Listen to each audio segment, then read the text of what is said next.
Hey, Ray Halbrook here with Livestream STL Media. Hope everybody's having a great day. Today is our Slam Spotlight here, and our Slam Spotlight today is none other than Jada Humphrey. Jada, how are you doing, girl? Good. How are you? Awesome, awesome. Well, you're first year player here for us, and I know that you walked into this thinking, hey, this is going to take some hard work, but things have been looking pretty easy up until last week, and then even then, you had an amazing week. So we'll talk a little bit about that in just a bit, but. Give us a little background on Jada Humphrey, where she's come from, where maybe she went to school at, maybe some different sports that she's played, and how did she find out about the slam? So I grew up playing basketball. My entire family is like very strong about basketball. So that's really my background. I was kind of like a single sport athlete. I dabble with track a little bit, but not too much. I actually lived in Kansas City for 2 years and I played for a different team up there in a different league. And we had some of the slam players come and play for us a year that they took off for COVID, and they actually just invited me to come play for the Slam. And I played in Kansas City for one more year, and I was just like, hey, why not? I mean, I love the team, I love the players. I'm with them outside of football all the time, and I mean, it's been a great decision ever since. Awesome, awesome. And I guess you found out from your friends that played with the Slam before. Hey, come on over here to the other side of the state, and we'll get some things done. But and you guys have so far. I mean, again, you're wearing that national championship, the quest for five. Yeah. Um, you know, the quest for five. What is that going to take? That's going to be the enigma. But let's talk about last week's game. Last week. They called your name quite a bit. 5 touchdowns on the season, or on that particular day. I know you've got more throughout the season, but that was something that was planned. Maybe take us through that a little bit there with Coach. Yeah, not playing for me specifically, but Coach Q, as we know, is a genius. He knows what he's doing. He's played this game for a long time. He knows what he sees. So the run game was open all day for us. So we took advantage of that throughout the night, and it just so happened to fall on me. So, I mean, at the end of the day, I just think it was great coaching, and it was definitely not doable without our O line. I believe we have probably the best O line in the league. So, I mean, you don't see the touchdowns. You don't get 5 touchdowns. You don't even get the drives that we have without our O line. Right, right. Well, and let's talk about that as well. The O line plus your partner in crime back there, Taylor Hay. What's it like playing with Taylor Hay? I know she's kind of the grizzled veteran, so to speak, but she give you some words of wisdom from time to time. Oh yeah, all the time. We keep in contact all the time. Taylor Hayes like a safety blanket for sure. She's all the brains. She's all the smarts. She's a very vetted player. She's encouraging, and she's just like a great person outside of football as well. So it's easy to maintain a relationship with someone like that. She's very inclusive, and I think I speak for the team to say like she's definitely one of the best teammates you could ever have in whatever athletic career, or just somebody that you always want in your corner. Excellent, excellent. Jamie Gall, let's talk a little bit about her as well. I know that she's been having just an amazing season here. Just kind of navigating the team from time to time. When things are going great, and it seems like they've been going great all season, but when she's got so much confidence back there, with the ball and things like that. Has that been a pretty easy chemistry for you guys? Oh yeah, Jamie, she's calm, cool, collected at all times. So, I mean, she has a voice. She knows when to voice her opinion, and she's just a great leader all around. And when you have that in a quarterback, you just have a sense of like tranquility on the field. Is We just always know we're gonna get after it. She doesn't have to speak a lot for us to know what to do. I mean, we all gel and mesh together pretty easily, and to have that as an offense, it makes it so much easier. You could just focus on the mission, which is scoring and winning a ring at this point. And you're one game away, going in this week here. You've got the Vixen for the third time in a row this season.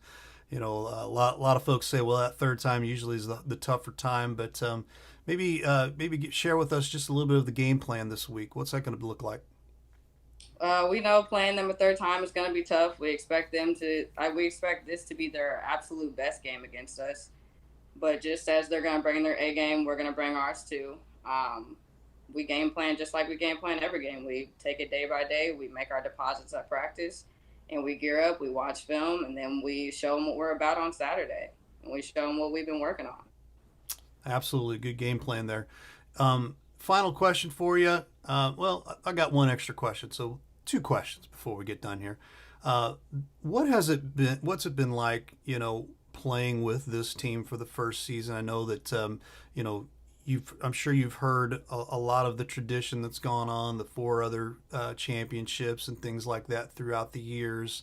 Has this been maybe a different season for you coming in as the newbie? Oh yeah, it's definitely been a different mindset. You can definitely tell it's a championship mindset here. I think it's just more so the physicality, like where I came from and all the sports that I played. Like I can truly say I've never worked this hard day to day for a practice, and it's never been so serious to me. Like I've never wanted anything more than to play for this team, to give them my all, and like I think I see progression each and every day, not only in my own athletic ability, but I see it within my teammates as well.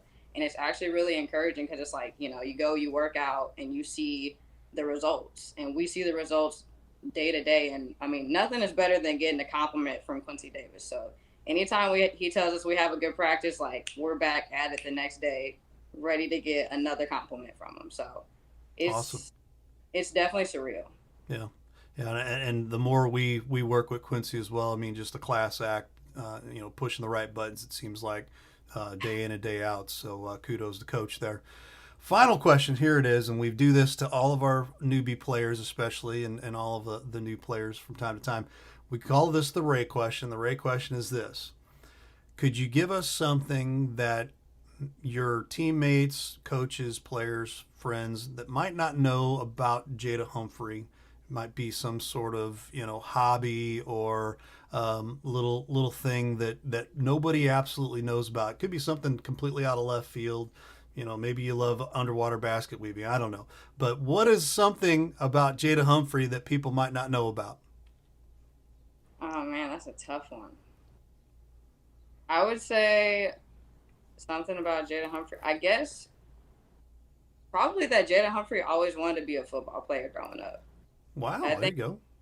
opportunity to play basketball because of women's sports, and like obviously it's developing and it's limited, but like I had brothers that played football, and there was nothing better than going out there and playing tackle football with no pads with them, and like years older than me. But I just loved the aggression of it. I loved the concept of the game even when I had no clue what was going on. It was so fun to me. So like for me to get the opportunity to be able to play and my brothers being able to watch me play now, like it's the best thing in the world. Well, there you go. Awesome, awesome. Well, I love the answer there, and you got your chance here, and one game away from a possible title. So good luck to you, and good luck to you this week against the Thank you. Vixen, and we hope that you play well. Thank you. I appreciate it. That is Jada Humphrey from the St. Louis Slam.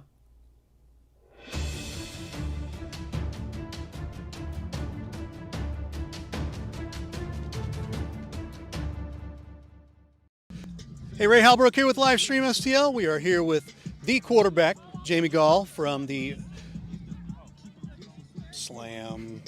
How you doing, Jamie? Good. How are you? Hey, so big game here, American Conference Championship, and what would it mean to pull out the undefeated season going into Canton in a couple weeks?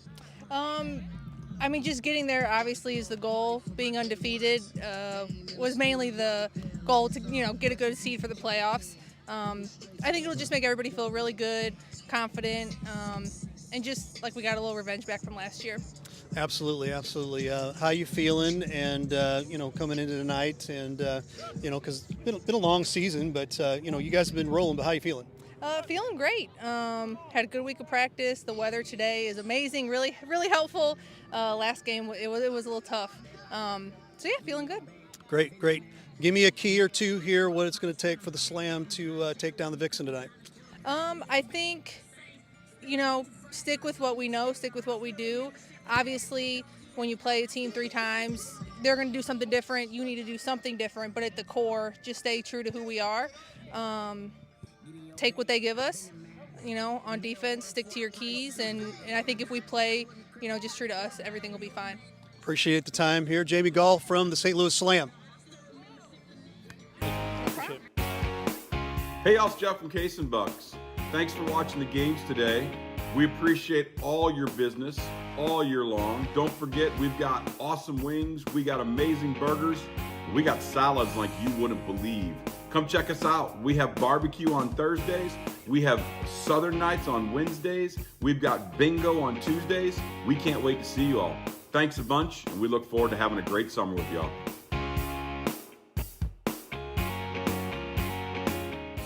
You've been wondering what a new transport can do for you? You found the right video. Ryan, take it away. Whether it's getting your units picked up and delivered, having a question about a bill, or if we're in the unfortunate circumstance where your vehicle was damaged in transit, we've got you covered. We can also provide nationwide vehicle storage along with title and registration services in all 50 states in the U.S. and are now licensed to conduct moves within Canada.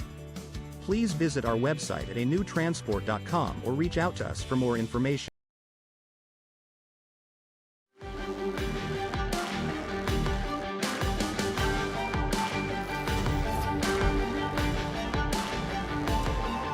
Good evening and welcome to Livestream STL, and we have St. Louis Slam football tonight here, live from St. Mary's High School in St. Louis, Missouri. Our matchup is between the Minnesota Vixen and the St. Louis Slam. Ray Halbrook along with Tanner Hendrickson. Tanner, my friend, you are with us here again. It's going to be a fun one here. Hey, it's the American Conference Championship. Yeah, it don't get any better than this. The winner gets to go to Canton, Ohio, where they get to play for the crown jewel, and that is the championship game. But, hey, it's going to be a tough one today. Minnesota Vixen probably giving St. Louis Slam the biggest test of their year. They played them twice. They lost twice. Slam with the best defense, though, in the league. We'll see if that defense can help get them to Canton for a championship. Absolutely. And we've got Jeff Whitener downstairs. Jeff, you have the actual true pregame for us. Take it away and let us know what we got going on today. Good evening, gentlemen. Down from the field here. St. Louis Slam coming into this game after an undefeated regular season and a win last week against the Cali War, 49-14 right here. 7-0, first place in the American Conference.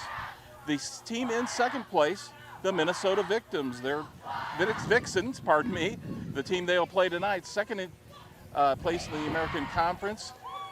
Vixens come in 5-2. Gentlemen, those two losses on the season came at the hands of the St. Louis Slam. Back in April, the Slam beat the Vixen 20-0, and in May, the Slam shut out the Vixen in Minneapolis 24-0. Now, last week, Minnesota got to this championship game by defeating the Houston Energy 38-34. The Vixen were 8th in the league in scoring, averaging 23.2 points per game this season, 6th in rushing and 6th in passing. Their defense is 7th in the league, giving up an average of 18 points per game. For the Slam offense, they were 5th in the league in scoring with 219 points, averaging 36.5 points per game. They were 4th overall in terms of rushing and passing. And on defense, of course, the Slam was unscored upon on the defense and during the regular season until they gave up the 2 touchdowns last week. They are the #1 defense in the American Conference.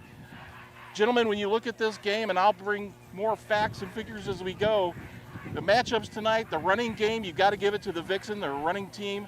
The passing game, the Slam. Total overall offense, I would give the edge to the Slam. Run defense with the Slam as well as the pass defense.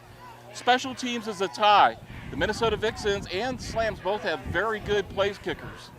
My prediction for tonight's game, I'm looking at the Slam to win 27-6. The other big factor here, an intangible before kickoff, gentlemen, is the weather. Tonight, a cooler, less humid evening, and that may work towards Minnesota's favor. We saw last week the Cali War came in here to St. Louis on a very hot, very humid night. They were used to the heat. They were not used to the humidity, and they wore down as the game progressed. Tonight, this could favor the Vixen coming in here on what is a very cool July night. We're getting ready for the kickoff. I'm going to take it back upstairs to Tanner and Ray.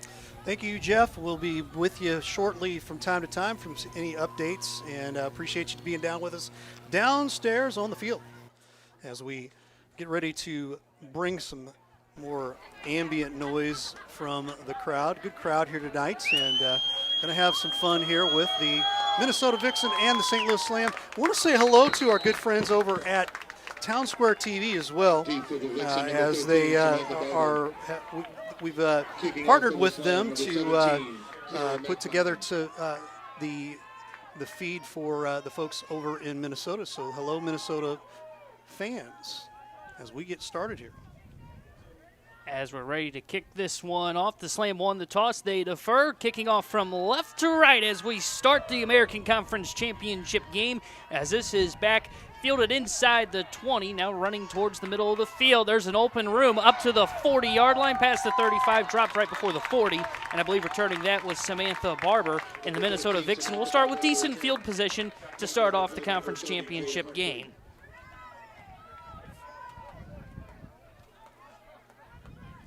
Plenty of folks downstairs, camera angles downstairs, and we appreciate everybody being with us today. So they will spot this at the 38-yard line. That's where the Minnesota Vixen will begin their opening drive to kick this game off, as Erin Kelly's the quarterback for them on the year. She had 9 touchdowns and 6 interceptions. And Minnesota Vixen last week, they took down Houston Energy 38-34 in a barn burner. See if they can carry their momentum into here. Kelly, 751 passing yards on the year. She's going to start out in kind of a pistol formation. 3 wide receivers set on her left. Takes the snap. They're going to hand the football off. No, they're going to run her wheel around on the outside there, breaking a tackle, dancing towards the sideline, cuts back in, tackle just past the 40 at around the 42. I believe that was Samantha Barber on the carry. In on the stop, number 42, Mary Altavia. As Altpeter with the tackle there. Gain of 4 yards on the play. It'll be second down and 6. So gain of 4, decent play on first down. Want to remain ahead of the chains when you're going up against the St. Louis Slam defense, as they are the best in the league, technically allowing 0 points in the regular season, as the only points that were scored on them in the regular season was the offense throwing a pick 6. Now shotgun formation again for Minnesota. Trying to read the defense. The snap, they're going to hand the football off. Running towards the right side. Look at the Slam defense just swarm the running back, as that was Roche on the carry. And she may have lost a yard on that play, maybe 2, and that's going to bring up 3rd and long.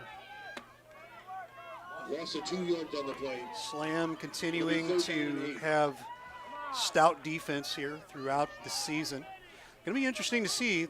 We haven't brought this into the light, but this is the 3rd time that they've gotten together here. Hard to beat a team 3 times in a row. Yeah, no doubt about it. 3 times would be a trifecta, and it's difficult to do, especially in football, in any sport. In motion, shotgun formation, 3rd and 8 here. Can Minnesota get a first down and avoid a 3 now? They're going to run a quick screen out here towards the side, and a pass. Big tackle there as that was flying in. I believe that was Strauss with the hit on Dvorak, who had the reception, and it looks like it's going to be a 3 and out for Minnesota on their first possession. An absolute great read there. Looks like we're 3 and out here. And the punting unit comes on now. Gain of 4 yards on the play brings up a 4th down and 4. 4th and 4.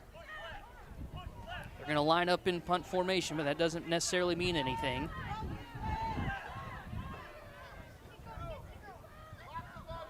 The snap is low, fielded well. This is a line drive punt that's going to bounce around the 23 and then go out of play, as it wasn't playable. As back there to receive that.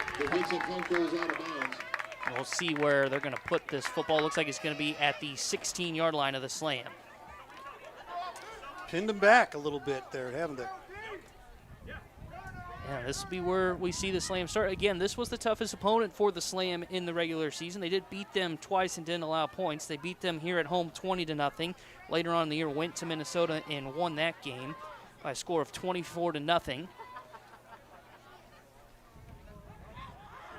The Slam will be starting at their own 16-yard line to begin things here today. As their top running backs, Taylor Hay and Jada Humphrey. I believe that's Humphrey in the backfield.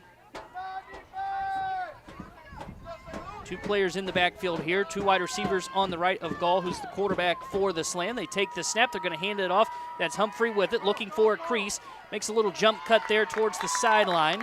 And she'll gain, it looks like maybe 5 on first down. A pretty good gain there for the Slam to get it about 2nd and medium. Gain of 4 yards on the play. It'll be Playing a little bit of cat and mouse and trying to see what they can come up with here from time to time. Gain of 5 yards on the play.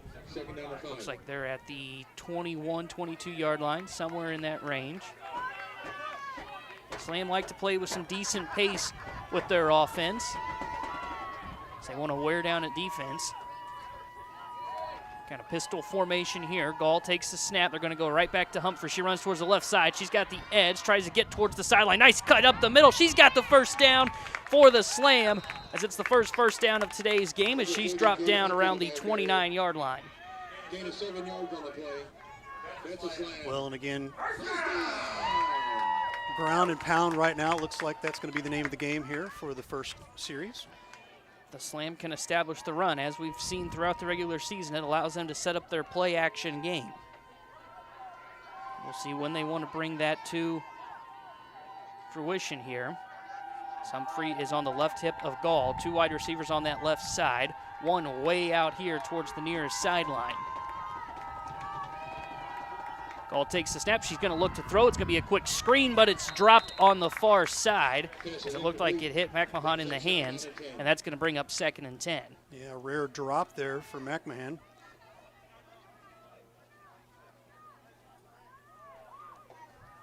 So Gall starts 0 for 1. She had a great regular season for the Slam. Threw for over 1,000 yards, 15 touchdowns, and only 2 interceptions. Newtsling's on the near side here. Two wide receivers on the left again. Gall takes the snap. It's going to be a pitch out to Humphrey on that far side. Humphrey's got a seam, and then she's dragged from behind, wrapped up and thrown to the ground, and that's going to bring up 3rd and long, I'd say. So that was about a gain of 4. Should be an interesting call here on what they're going to dial up. See if they want to throw. It's about 3rd and 5. Looks like the ball spotted around that, right between the 33 and 34-yard line. Vixen would love to get off the field here. Turn things back over to their offense. Gall in the shotgun formation takes the snap. They're going to run it with Humphrey. She tries to avoid the tackler from behind. She trips. Did she fall forward? She did for the first down, as she gets past the 40-yard line, dragged down at around the 41, and that'll be a St. Louis Slam first down. Great fall forward there for McMahon.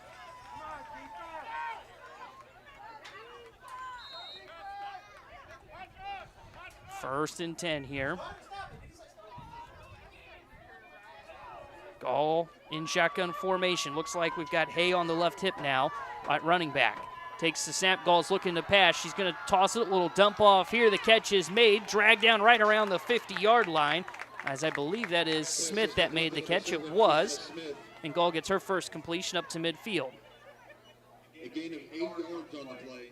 Well, you're just seeing the methodical movement here and there, 4, 5, 6 yards here, and that is what they've done all season long here, Tanner. Yeah, this has been a great opening drive, 2 first downs. Now they've got 2nd and 2, and this is kind of the spot where anything could happen. They could decide to run the football, or they could go play action if they want. Hayes in the backfield. Gall's got 3 wide receivers on her left. She takes the snap. She's going to hand it off to Hay. Hay breaks towards the near sideline. She's got a first down, where she's brought down, dragged down by 2 Vixen players, and that's going to be another first down, as Hay lost her helmet there. 5 yards on the play. That's a slam. Well, and she's just kind of taking a look at like, I could just throw this right back on and let's get going here, She doesn't want to slow the game down, but she may have to come off with her helmet coming off. She sure does. Into Vixen territory. So they'll spot this at the 45. It's been methodical first drive for the Slam. Been successful on the run. They've completed 1 pass as well. As we see Jada Humphrey back in at running back now. She rushed for almost 300 yards in the regular season at 293, and she had 2 touchdowns as well. There's 2 wide receivers on the right, 2 on the left of Gall. Humphreys on her left hip. Takes a look at the defense. Takes the snap. It's going to be a pass. Drops back, looking towards right side. It's going to be a screen. This is caught. Nutzling with it. Over the middle. Shakes off one tackler. Spins across the 35 for another St. Louis Slam first down. And the offense is feeling it here early on. Absolutely. Great little dump off there. And you can eat up yards like that. That's going to be a huge night for the Slam. As they are already to the Minnesota Vixen 33-yard line. The Slam haven't really played with a ton of pace right here early on in this first drive. That's typically what they like to do, but they know Minnesota's a tough matchup, so they want to make sure that they take their time, get the right play call in, and move their way down the field. So Slam so far. Been moving along perfectly. Gall takes the snap. They're going to throw again. It's going to be a quick little dump off to Humphrey. She's got space. She's got blockers in front of her. She uses them. Cuts back towards the sideline. Tries to cut back in. She does. She's at the 10-yard line before she's wrapped up. A huge play for the St. Louis Slam as they are into the red zone here on their opening drive. Good call there by Coach Q. Another little dump off, opposite side this time. Another first down, and now they are in business. It looks like they're going to say she even got past the 10-yard line, so she's at the Minnesota 9. That was a big play. Big first kind of chunk play we've seen in today's game.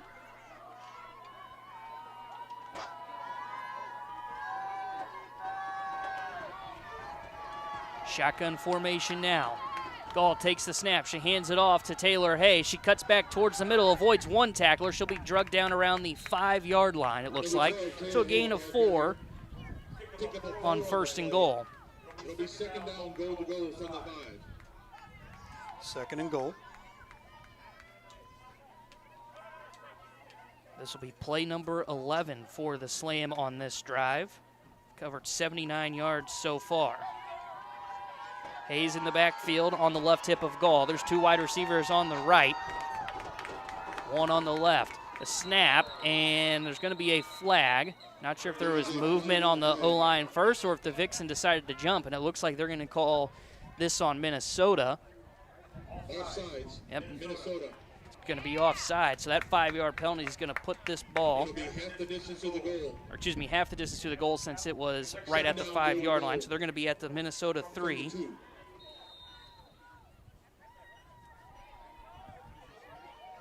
Second and goal.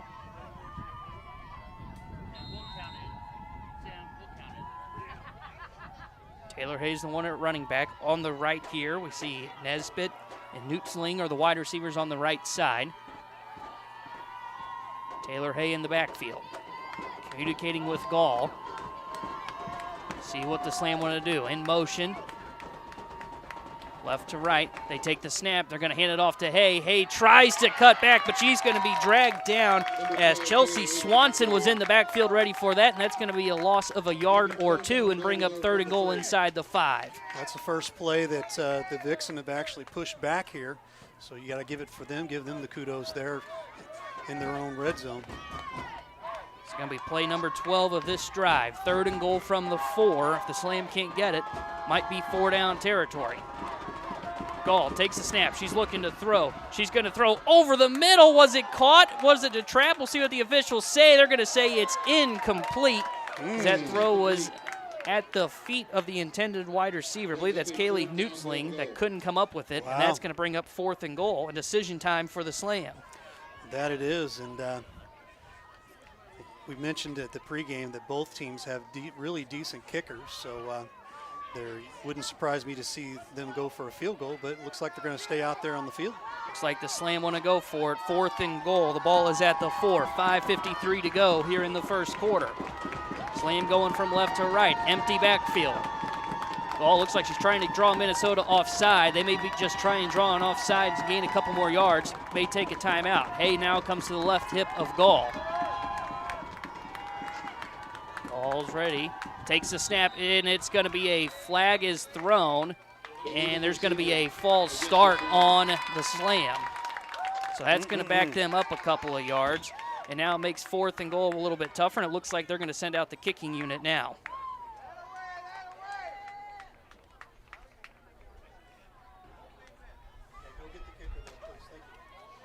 So we're going to get a field goal attempt here. Coming on to kick this, Carrie McMahon. And it looks like now we've still got a couple more players coming in and out. McMahon will kick this field goal, and it looks like it's going to be about a 27-yard field goal attempt on the left hash mark. Slam trying to start the game off with a 3-0 lead. The snap is good, the hold is good, the kick is up, plenty of distance, and officials say it is good. So a 27-yard field goal attempt there from the Slam with 5:53 to go in the first quarter as they jump on top 3-0 here in the first quarter as you are watching the WFA American Conference Championship game here on Livestream STL. Mama's on the Hill, home of the original toasted ravioli. For reservations, gift cards, and banquet and catering inquiries, contact them at 314-776-3100, located at 2132 Edwards in St. Louis, Missouri. Check them out on the web on mamasonthehill.com. Follow them on Facebook and Instagram for exclusive holiday offers.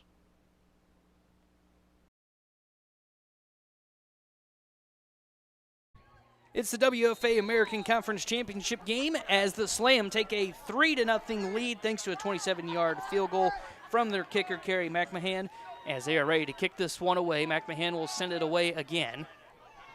Slam's offense just couldn't punch it in, but it was a good methodical drive as they were able to put up 3 points in 13 plays, covering 75 yards as McMahon sends a high arcing kick into the cloudy night sky, fielded inside the 15-yard line. Here come Minnesota, cut towards the middle. They've got a seam, cut back towards the outside, cuts back towards the middle, dragged down right around midfield.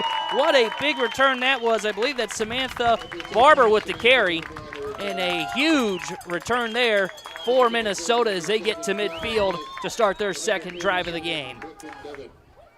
Little dip, a little dipsy doodle, and she's at midfield.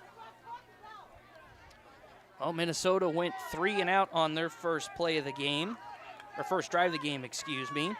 They're actually going to say forward progress was to the St. Louis 49, so that's where Minnesota will start this drive. They're going to go pistol formation here. The snap, they're going to hand it off. And look at that Slam defense just swarm. About 6 or 7 bodies there to tackle them for a loss. And it looks like it's going to be a loss of 1 on the carry. So that was Roche on the carry. Roche on the carry. The defense continues to impress, don't they, Tanner? Yeah, they've been great all year long, and they haven't lost a step in this game. They're actually going to say it wasn't even a loss of 1. It was just right at to the line of scrimmage. So 2nd and 10. And, man, just on every run play, that Slam defense has about 4 or 5 players there to swarm the football. They're winning the war in the trenches so far. 2nd and 10.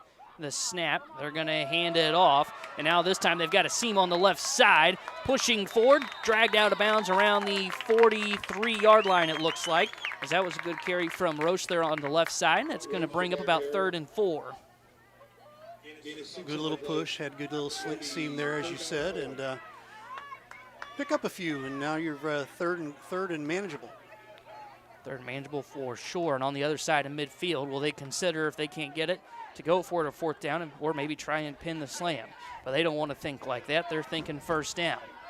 See what Vixen decide to do here. 3rd and 4. Looks like Roche is in the backfield. 2 wide receivers on the right, 1 on the left, tight end on that left side as well.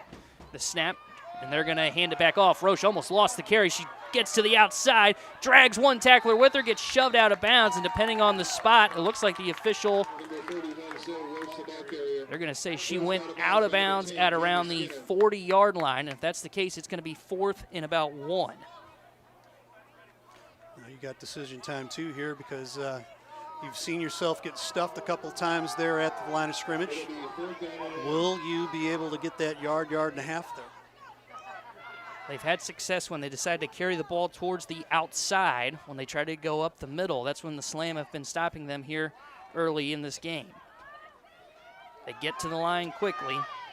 Roche is in the backfield again.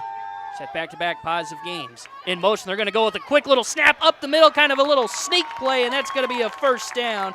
That was Shania Sparrow, the tight end, that ran up behind center, got that football and pushed forward for about 2 yards for a first down. That was a good play there. 2 yards on the play. It'll be first and 10 for Minnesota. Caught the Slam off guard. Caught me off guard as well. Yeah. Now that you've used that play here early in the first quarter, or I should say late in the first quarter, 3:10 to go. Minnesota Vixens at the Slam 38-yard line. Pistol formation again. They like to run the football. Kelly takes the step, hands it back off to Roche, who goes up the middle, tries to make a deke. Nice tackle there in the backfield and wrapping up around the legs, it looked like. I think Altpeter was one of those that was in on that tackle. It's a gain about 2 or 3 and brings up second and about 7. Well, and here's the thing for Minnesota. Minnesota starts getting some more success like this. You build a lot of confidence as you go along. And this has been a really good drive so far. They've just been slowly trying to run the football. See if the Slam can find a way to stop the run. It's been consecutive 3-4 plays in a row where we've seen successful runs. There's trip wide receivers on the right of Kelly, one on the left. Kelly takes a snap. It's play action. She's looking to throw. She throws over the seam, caught and dragged down as it's a big play for the Vixen as they're going to get a first down and get inside the 15-yard line as they are into the red zone. She had a great little seam there, wide open. Just a little run pass there. Hey, you know, things start coming together for the Vixen. That was Kendra McGard with the catch, I believe. And all of a sudden, the Slam are in the red zone as they've got the ball at the 14.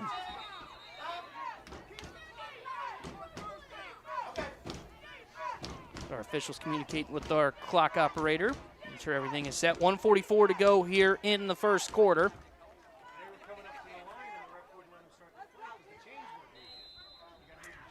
That was the first passing play of the game for Minnesota. I was going to ask that question.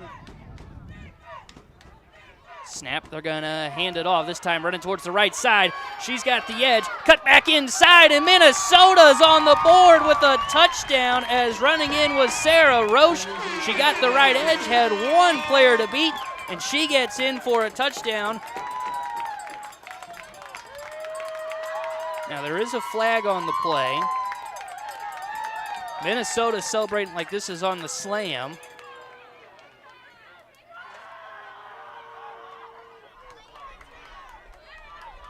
See what our officials say. They're still talking. Minnesota's lining up for a PAT.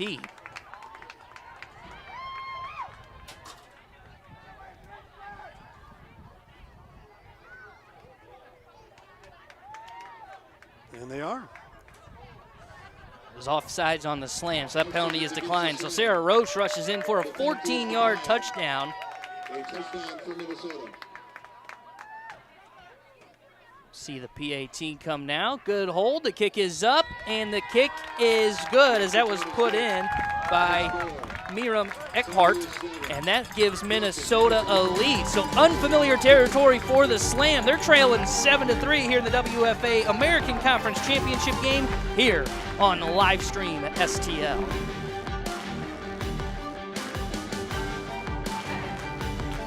The Jefferson County Tourism Commission invites you to explore the natural beauty, fine dining, parks, wineries and breweries, scenic drives, historic sites, and even a local raceway. All this and so much more. All these things can be found right here in Jefferson County, Missouri.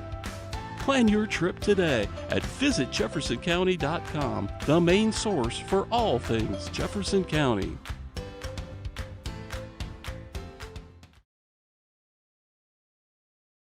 Well, it's unfamiliar territory for the St. Louis Slam as they are trailing for the first time all season, and it comes here in the WFA American Conference Championship game as they trail the Minnesota Vixen 7-3 as it was a 14-yard rushing touchdown from Sarah Roche to give Minnesota a 7-3 lead here with 1:19 to go in the first quarter.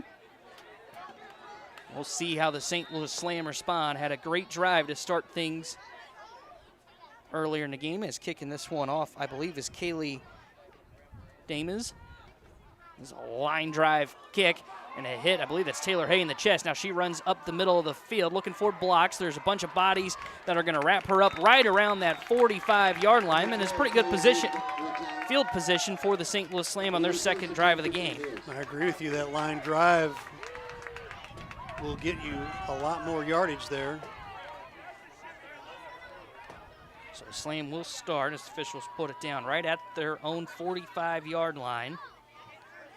First drive of the game for the Slam was 13 plays, and it covered 75 yards, and they started at their own 16. So much better field possession here for their second drive of today's game. There's 1:12 left here in the first quarter. Gall at quarterback. She's got Jada Humphrey behind her. Takes the snap. She's going to hand it off to Humphrey, who runs towards the left edge. She leaps over one tackler, spins off another, then she's going to be dragged down inside Minnesota territory for a first down for the Slam. Great little just run and shoot there. You know, when they're at midfield, they do a really good job with that ball control. St. Louis does a really good job on offense in terms of not turning the ball over. Gall just had 2 interceptions on the year, and they didn't lose a lot of fumbles either. Gall takes the snap. She's going to hand back off to Humphrey. Give it to the hot hand. Tries to jump cut around one tackler, but she's going to be dragged down, as I believe that was Bryant that got her. And it was right at the line, maybe a gain of 1 for the Slam on first down.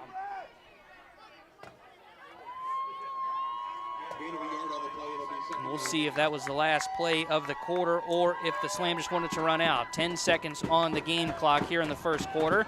St. Louis lines up. Maybe they'll try to get a play off. 5 seconds. Gall in shotgun formation.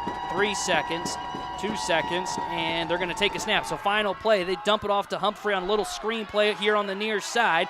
She runs. She tries to dodge one tackler. She's got one more to beat. Spins off of her before she gets knocked out of bounds as reinforcements came. As shoving her out of play was Megan Dixon. But it's another Slam first down. And they are going to have the ball at, it looks like, the Minnesota Vixen 28-yard line when we start the second quarter, as that is the end of 1. And it is Minnesota putting the St. Louis Slam in unfamiliar territory as they lead it 7-3 here on live stream at STL.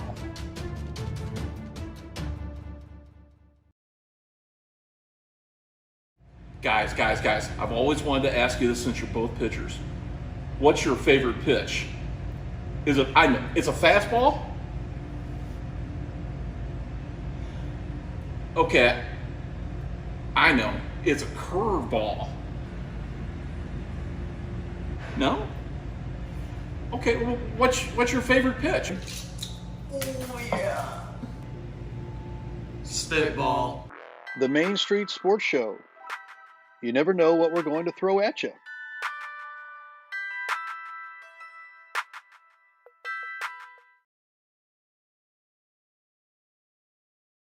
Ready to start the second quarter here on live stream STL as St. Louis Slam are taking on the Minnesota Vixen in the WFA American Conference Championship game, as St. Louis will have the ball at Minnesota's 28-yard line, 1st and 10, and it is unfamiliar territory for the Slam as they are trailing for the first time all year 7-3 as Minnesota took the lead thanks to a 14-yard rushing touchdown from Sarah Roche to make it 7-3 with 1:19 to go in the first quarter. It's going to be interesting to see how St. Louis handles not playing with the lead right here. And offensively, they've been very effective today. They had a 4th and 3 on their first drive and were going to go for it, and then they had a penalty that backed them up that forced them into a field goal. Otherwise, though, they've been very effective today on offense as Taylor Hayes in at running back on the left hip of Gall. 2 wide receivers on the left, 1 on the right. Ball gives a hard count. Now she looks back to the sideline, says something to Hay. Surveys the defense. Now ready, takes the snap. It's a passing play, drops back to throw. She's going to air it out, and it is broken up incomplete. As she was looking for, I believe that was Nutzling that was over there. She threw that ball towards the 5, and it was broken up, and that's going to bring up 2nd and 10. Well, I think you got a down to give, so to speak, there at 2nd down. You know, try test the waters and see what you come up with. Gall is 4 of 7 today so far. It's been much more effective on the ground, have the Slam been. Jada Humphrey, 6 carries for 38 yards. She's not in the game right now. Taylor Hay is, who's rushed for 8 yards on 3 carries. 3 wide receivers on the left, Hay in the backfield. Gall takes the snap, hands it off. Hay runs towards the right side, cuts back towards the middle, tried to find a seam, but the Minnesota Vixen defense was there as they wrap her up, and it's only a gain of about 1, maybe 2, and that's going to bring up 3rd and long for the Slam. Decisions now. You're at a long here, so you're thinking pass. Could you dump one of those screens off again? And both of those screens that today have been pretty successful.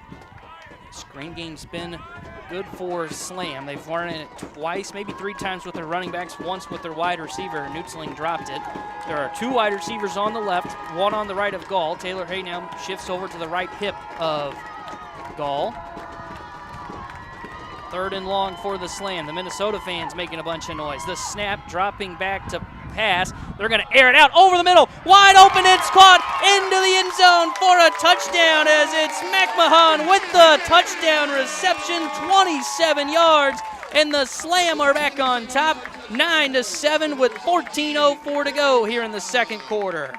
Pretty pass by Jamie Gall there. Wide open. Easy step in for the St. Louis Slam. And now they will attempt the PAT as we see Taylor Hay come on to attempt this.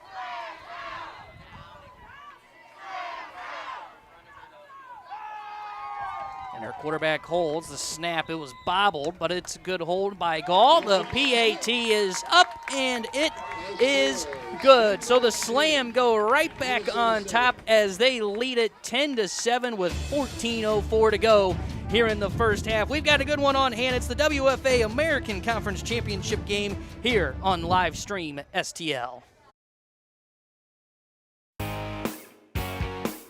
Hey, y'all, it's Jeff from Case and Bucks. Thanks for watching the games today.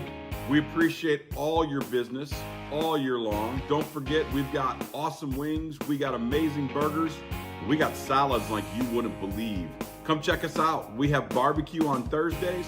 We have Southern Nights on Wednesdays. We've got bingo on Tuesdays. We can't wait to see you all.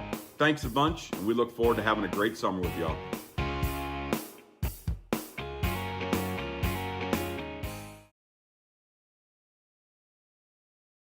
Slam go back on top 10-7 after that beautiful touchdown pass from Gall to McMahon, as we're not even a minute in here to the 2nd quarter, as McMahon is set to kick this one back away to Minnesota.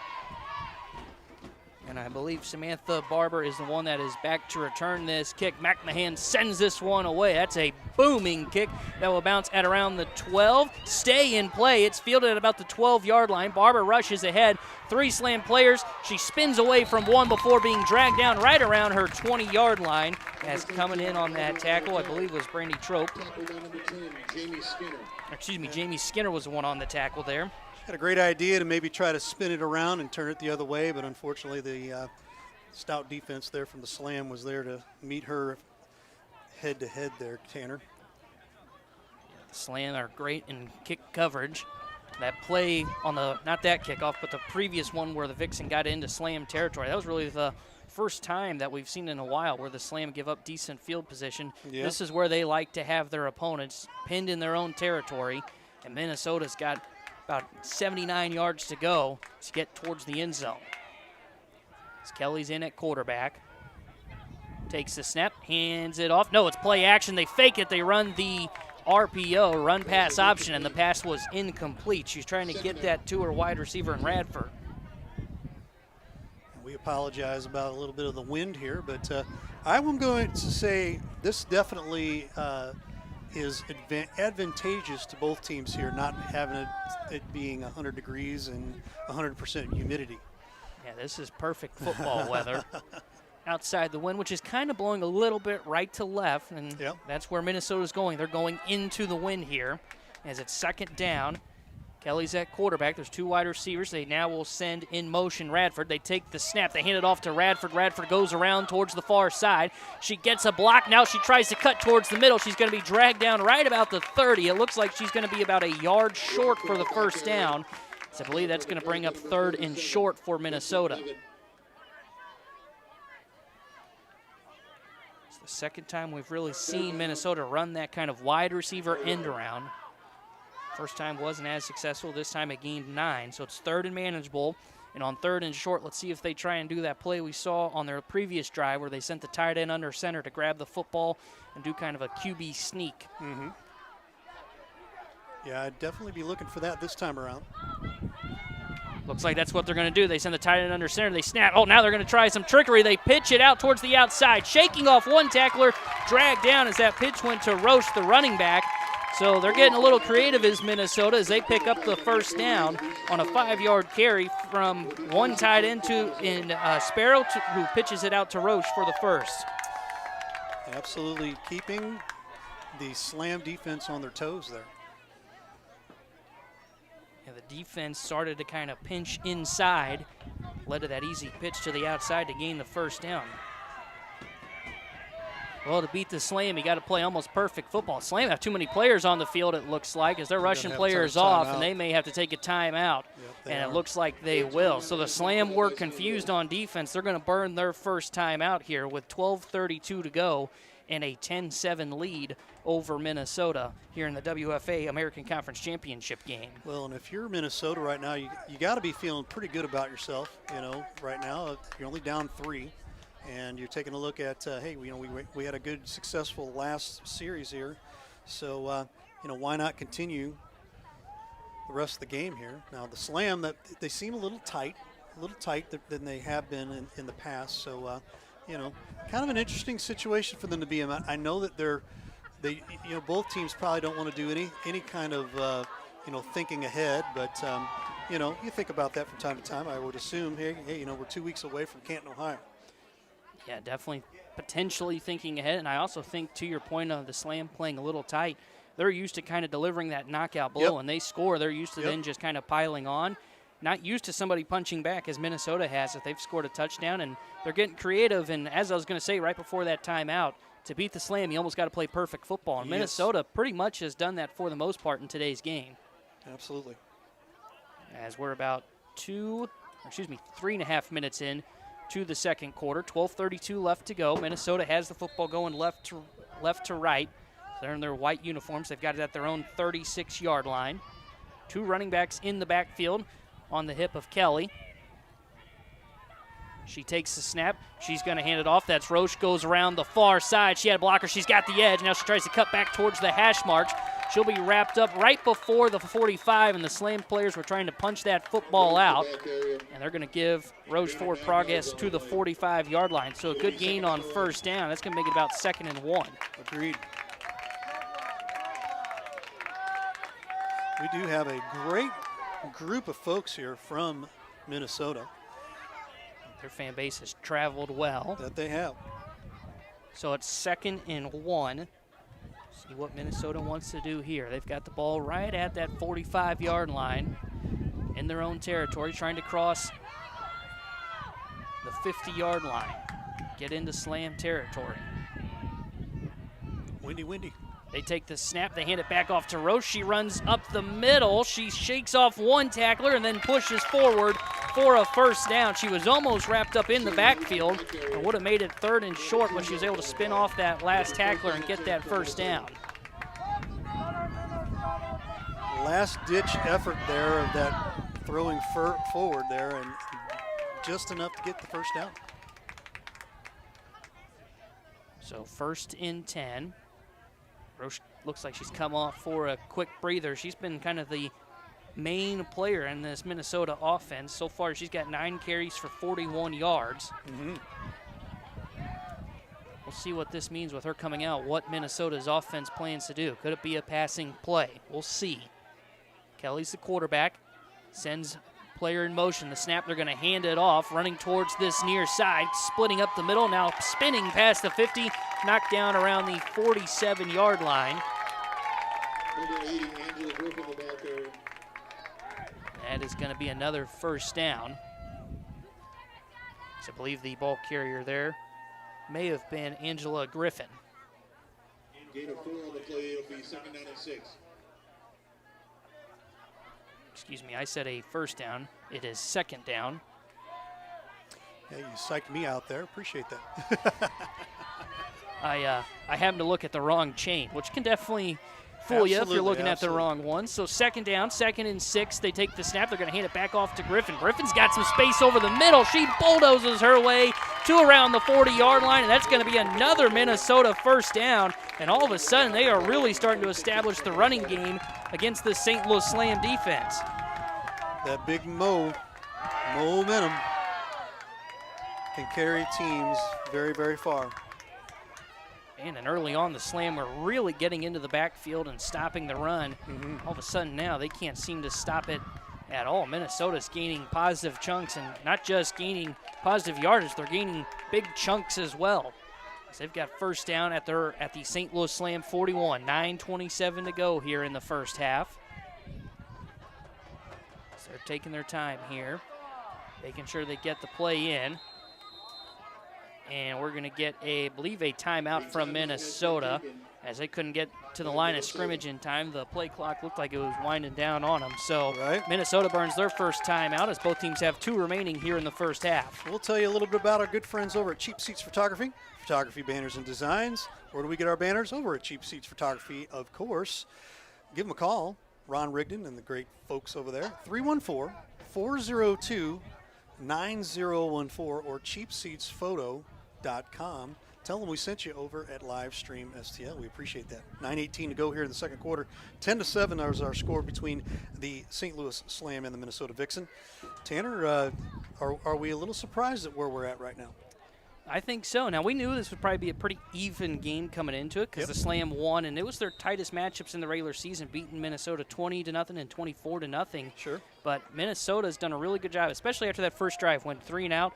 Now they've established the running game, and they're actually have rushed for more yards than than St. Louis. The Slam 47 rushing yards, Minnesota 67 so far. So they've done a really good job establishing the run game, and we'll see if that allows them to set up for some play action. And they've been very creative today as well, with a couple of their plays running that tight end under center and running kind of an option with her. So here they come at the 46 of St. Louis. Coming out of the timeout, the snap, they're going to hand the football off, and the Slam defense can't wrap her up behind the backfield. Dragged down now, as I believe on that carry, might have been Washington Ware that got that carry. It was, and she's going to gain about 3 or 4 there.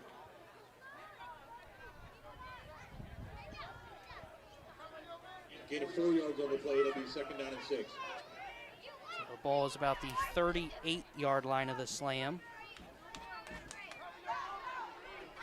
Minnesota taking their time as well. Very methodical on this drive. A drive in which that started at their own 36-yard line. Snap. Play action. They're going to run the option here towards the near side. The pitch is a good one, as decking the quarterback did the Slam and being dragged down. It's a gain of a couple, maybe 3 or 4. The Slam tried to rip that football out, as that was pitched into the hands of Erica Rhodes. And that'll be a gain of a couple, and that's going to bring up 3rd and short. It'll bring up a 3rd down and 3. The ball is at St. Louis Slam 33-yard line. It's about 3rd and 2, 3rd and 3, somewhere in that range. Minnesota's thrown everything at the Slam so far in this first half, getting very creative with their rushing plays. They've got their leading rusher in now in the backfield, in Roche. Rushed for almost 500 yards in the regular season. They send someone in motion now from left to right. The snap, they're going to hand it off to Roche. Roche has a seam up the middle, runs up there for a first down as she gets past the 25-yard line, and Minnesota just continues to establish the running game against the Slam. Looks like we might have an injury there 46 there for the slam. She's might be 48. Alicia Strauss. Yeah, you could be right. Yeah, it is 48. And then we've got an injury timeout here. She's holding her shoulder. She had the helmet crash right into her right shoulder, and that's what the trainer's looking at as she walks off the field.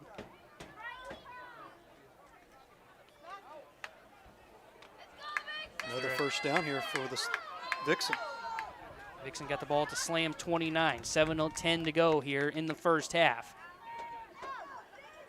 Roche is in the backfield. In motion goes Radford. The snap. They're going to hand it back off. Up the middle, splitting off a one tackler. Roche tried to break another right at the 20-yard line, but she was dragged down by the St. Louis Slam. As I believe coming in for that tackle. That was Skinner that came in for the tackle. On the stop for the Slam, number 10, Jamie Skinner.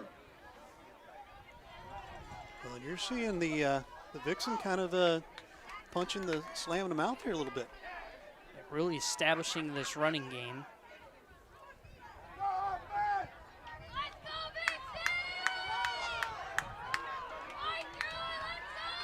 Brings up second down. Ball right at the 20, about 2nd and 5. Snap, they're gonna do a little toss towards the left to Roche. Roche has got the edge, now she's got to cut back towards the middle. The Slam do a great job to stuff that run. They were able to seal the edge, and there was nowhere to bounce for Roche back towards the middle, and that's gonna bring up 3rd and about 6, I'd say. Great bounce back there for the defense, and being able to pin the running back and lose yardage here. So we will see how things pan out here.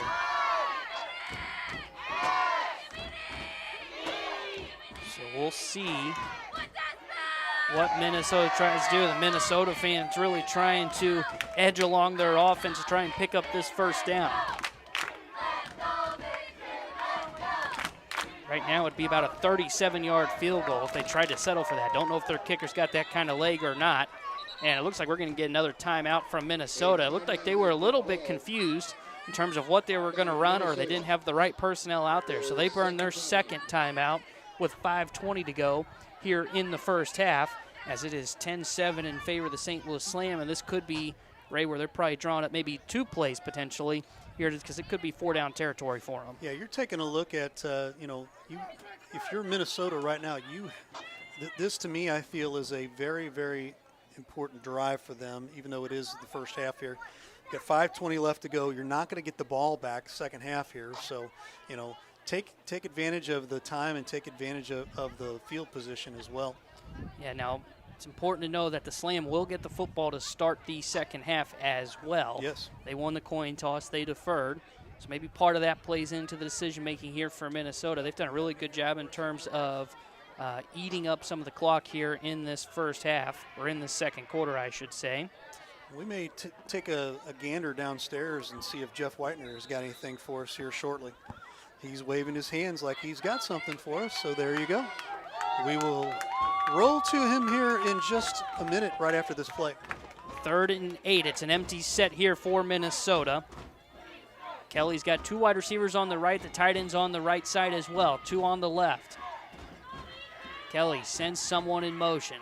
Going left to right, that's Radford. The snap, Kelly drops back to throw. She's got some time, she's looking over the middle of the field. Wide open, it's caught, and it's gonna be a Minnesota touchdown on 3rd and 8. They attack up the middle of the field, and I believe making that catch, I think it may have been Washington Ware that caught that reception for the touchdown.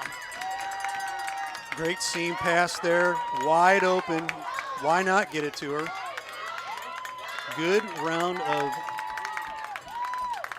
plays here for the Vixen. That was Washington Wares. That's a 22-yard passing touchdown. And the Slam defense has given up touchdowns on back-to-back drives, as we'll see the PAT come here, as the kick is up right down Broadway, and it is good. So Minnesota takes the lead 14-10 with 5:16 to go here in the first half, as you are watching the WFA American Conference Championship game here on Livestream STL. The Jefferson County Tourism Commission invites you to explore the natural beauty, fine dining, parks, wineries and breweries, scenic drives, historic sites, and even a local raceway. All this and so much more. All these things can be found right here in Jefferson County, Missouri. Plan your trip today at visitjeffersoncounty.com, the main source for all things Jefferson County.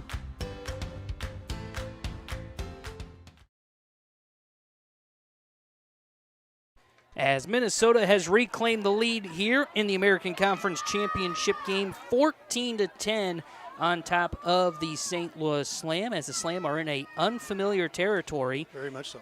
As they are trailing for the second time in today's game, 14-10. The defense has been caught a little bit off guard. They've talked about it for the last week and a half. 3 in a row is really tough to do against the same team in the same season. So we'll see Minnesota kick this one off. As they send it away, line drive kick that will bounce around the 30 before being fielded inside the 25-yard line. Now rushing up the middle. Good return here for the Slam, spinning off one tackler before being dragged down around the 46-yard line. As returning that kick was Nesbitt. Well, they consistently get good field position off these kickoffs. They're going to start at their own 46-yard line here. This is back-to-back weeks now where the Slam defense has given up at minimum 14 points as they won their first playoff round against Cali War, and they won that 49-14. So maybe there might be something out around the league on how to beat this St. Louis defense. Hay's in the backfield now behind Gall. The snap, they're going to hand it off. Hay runs towards that right sideline. She's going to be dragged down. She'll gain about 1 on the carry. As I believe flying in there for the tackle may have been Samantha Barber. A little bit different as far as the conditions as well. The Cali War came in here to about 92, 93 degrees with 150% humidity. Yeah, they got to look at the weather now going, really? Yeah. When we're not there? Right. It's in the Exactly. 70s for football? Right. Game time started around 77 degrees. Beautiful weather. The snap, Gall's looking to throw. She's going to air this one out wide open on that far sideline. Spinning off one tackler was Newtsling. She's going to try to push forward for the first down. She got it. Yep, and she got it, so that's going to be a first down for the Slam. She got it by maybe a yard, maybe a couple inches, but they don't ask how, they ask how many, and that's going to be enough for a first down. Right. The help, little help from her friends over there, secondary push there from the Slam offense, pushed that into the first down. So they're at the Minnesota 44-yard line now. Gall takes the snap. She's going to hand that off. That's Jada Humphrey. Humphrey with a burst of speed up the middle. Spins off one tackler. She's got a first down, and she's going to be knocked down around the 30-yard line. She had some momentum when she caught that football on the run and just burst right up the middle for another Slam first down. Well, the Slam here, now they're taking a look. Hey, we got 3:30. Let's go put it right back in the end zone as well and get the ball back next half. Now, I was just going to say that. If they can, looks like they're going to do this too. Run the clock down, under 3:20 to go, because the Slam won the coin toss into first, so they get the football first. Minnesota desperately needs to try and find a stop. Crowd making a bunch of noise. Humphrey on the right hip of Gall. 2 wide receivers to the left. Minnesota looks like they're bringing a blitz off the left side. She's going to rotate Humphrey over to her left hip to react to that blitz potentially. It is a throw. Humphrey blocks one. Gall throws. She got hit as she threw it. It's incomplete. The hit may have altered that throw. She was trying to get that to Kiana Smith, I believe. So it's incomplete and brings up second down. Her rhythm was definitely rushed there for that particular play. It's really the first time we've seen any pressure on Gall today. She is 6 for 10 for 94 yards and has a passing touchdown. She's got Humphrey behind her now. Pistol formation. Takes the snap, hands it off. Humphrey runs towards the left side, cuts back towards the middle. She's going to be knocked down. Decent gain here on second down. She gets just past the 30-yard line, it looks like, to about the 29, so it's going to be about 3rd and 5 for St. Louis.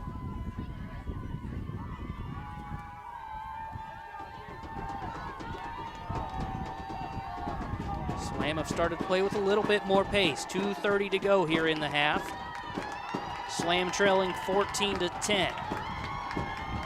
Ball gives a hard count, now looks back to the sideline. Maybe they're altering the play. Humphrey will shift to the right hip of Gall. 2 wide receivers on the left, 1 on the right. Gall takes the snap, looking to throw. She's going to dump it off to Humphrey, her running back, as pressure came in the backfield. Humphrey cuts towards the middle. She's got a seam to the 10, spins off 1, trying to get to the end zone. She's at about the 3-yard line before being knocked down by 3 or 4 Minnesota players. A huge game that's going to bring up 1st and goal from around the Minnesota 3. Great little play. Little dump off, and off to the races Humphrey goes.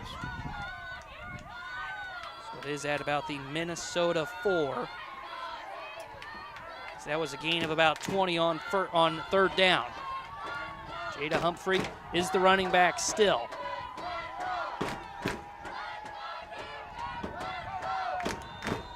Call is getting set. We're going to get a timeout. Not sure who called that, and it's going to be Minnesota. So they're going to take their 3rd and final timeout. They know that St. Louis gets the ball first, so they must want the football back with 1:22 to go here in the half. We'll take a look at the brackets here real quick for the Slam here. They defeated Cali War 2 weeks ago. Minnesota defeats the Houston Energy 2 weeks ago. So that puts them right here today. Over on the other side, on the National Conference side there, Pittsburgh Passion, they dropped to the Alabama Fire, and the DC Divas dropped to the Boston Renegades. They're playing right now as well. So Boston, I would say, would be highly favored in this particular matchup. So could be whoever comes out here against Boston. That would be my guess for the national championship over in Canton, Illinois, or Ohio, in 2 weeks.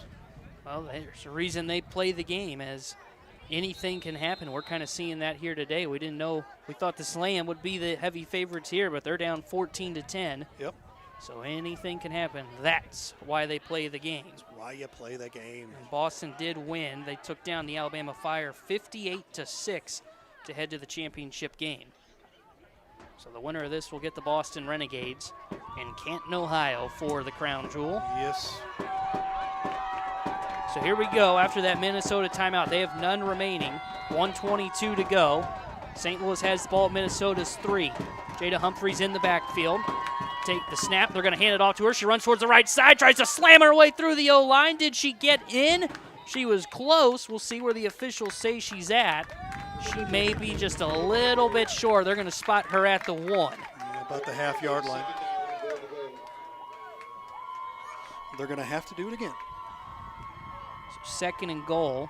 That football is about as close as it can get to being on that end zone line. Pistol formation again. Humphreys in the backfield. The snap, it's low. Gall is able to corral it. Humphrey cuts towards the middle, and she's in for a St. Louis Slam touchdown with 52 seconds to go here in the first half as the Slam reclaim the lead 16-14. Well, and exactly what we talked about as far as the managing the clock and managing the amount of time left here to go. 52 seconds, not too bad, not too shabby there. As we see Taylor Hay attempt the PAT here, the snap is high. Gall's able to corral it. The kick, it hits the upright and is no good. So that may come back to haunt the Slam, as they aren't able to add that extra point, as they are up 16-14, under a minute to go here before we get to the half. You're watching the WFA American Conference Championship game on Livestream STL. You've been wondering what a new transport can do for you? You found the right video. Ryan, take it away. Whether it's getting your units picked up and delivered, having a question about a bill, or if we're in the unfortunate circumstance where your vehicle was damaged in transit, we've got you covered. We can also provide nationwide vehicle storage along with title and registration services in all 50 states in the U.S. and are now licensed to conduct moves within Canada.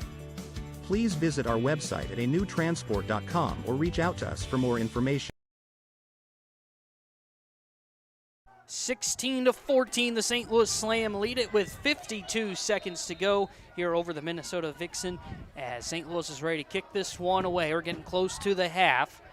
big kick here may just force Minnesota to kind of take a knee and maybe not rush things. They have no timeout, so they can't stop the clock again. And the Slam will receive the second half kickoff. McMahon's ready to send this one away.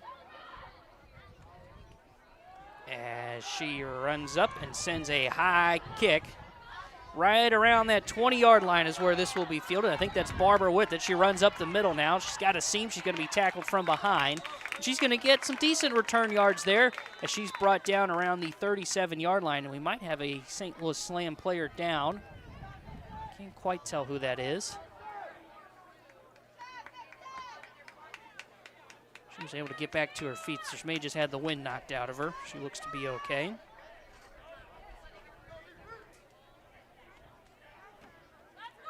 Minnesota will start this drive at their own 38-yard line. Now, we'll see how aggressive they want to be. They've got no timeouts, 45.7 seconds to go here in the half.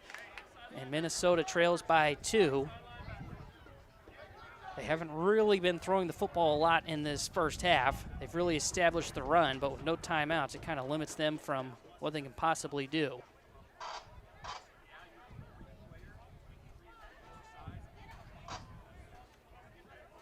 See what they want to do here. And I meant to go down to Jeff, but there was a touchdown that was scored instead, so we are going to roll down to Jeff here shortly here after this play, if Jeff can hear me. 1st and 10. And he can. Minnesota take the snap. They are going to throw with Kelly. Kelly throws it over the middle. It's caught right around the 50-yard line. Minnesota's going to have to go quickly here as that was caught by Sparrow for a first down.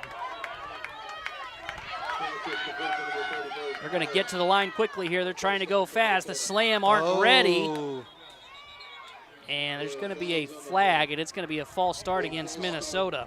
We're going to go down to Jeff Whitener. Jeff, what do you got for us? Well, gentlemen, as you mentioned during the broadcast, very hard to beat a team 3 times in a season, and these teams very familiar with one another. They know each other's tendencies, strengths, and weaknesses. But Minnesota, they've taken a page out of the Cali War playbook from last week. They're taking advantage of the over pursuit on the Slam defense, guys. Those off-tack or the outside play, misdirection plays, end arounds are very successful, and very good blocking on the edge right now by the Vixens. Good game plan coming out with long drives. They're frustrating the Slam and keeping the offense off the field. They've done a good job so far. I think the most noteworthy thing for me, guys, in this first half, 0 turnovers so far. Yes, agreed. For either teams, and you have to wonder if turnovers will decide this game. Absolutely. Thanks, appreciate it. Jeff Whitener downstairs. All right, so after the false start penalty, it's 1st and 15 for Minnesota at their own 45-yard line. 36 seconds to go. Again, they have no timeouts. As they're sending, I believe that's Radford in motion. Correction, no, that is Sparrow in motion. The snap. Kelly's dropped back to pass. Pressure on her. She avoids the sack. Now scrambles towards the near side here. She's going to run for a couple yards, get out of bounds to stop the clock right around the 50. Flying in there for the Slam was Yandel, but she couldn't wrap her up for the sack. Good to get her flushed out, and you know, nobody open out deep or on the wings at all there. So all she had left to do was to cut it up. Boy, that sack probably would have ended the half if Yandel could have wrapped her up, but she was unable to. So it brings up 2nd and 10 as the ball is right at midfield at the 50. 32.6 seconds to go. No timeouts remain for Minnesota. St. Louis does have 2. Kelly sends Radford in motion right to left. The snap, it's play action. Kelly throws, almost intercepted. Had that been picked off, it may have been a house call for the Slam as that went in and out of the hands. I believe that was DeVitt that had that one. Or no, excuse me, Alicia Strauss, I believe, had that go in and out of her hands. Or excuse me, I was right. It was DeVitt that had to go in and out of her hands. That would have probably been a house call had she picked that one off, and she looked up to the sky. She knew it. But now with the Slam having 2 more timeouts, if they can get a stop here, they could potentially stop the clock if they want to and get the football back. Now, they will receive the second half kickoff, so maybe they wouldn't. Maybe they'd be happy to go into halftime with a 2-point lead. 16-14 our score. 29 seconds to go. Minnesota going left to right. Pistol formation. Kelly takes the snap, drops back to pass. The slam, bring a blitz, coming over the middle. The throw, this is intercepted. This time it is picked off, running it towards the right side, down the sideline at the 20-yard line before being dragged down with 16 and a half seconds to go, as that was intercepted by Jamie Skinner. And the slam are set up to potentially add on more before going into the half. Unbelievable interception, timely interception here. You got just enough time, maybe run one or two more plays here. You never know what can happen here, Tanner. And the Slam do have 2 timeouts, so they will be able to stop the clock again. Skinner had one more player to beat. She just wasn't able to, as that's about a 40-yard interception return to the Slam, or excuse me, to the Minnesota 20-yard line. Wow, wow, wow.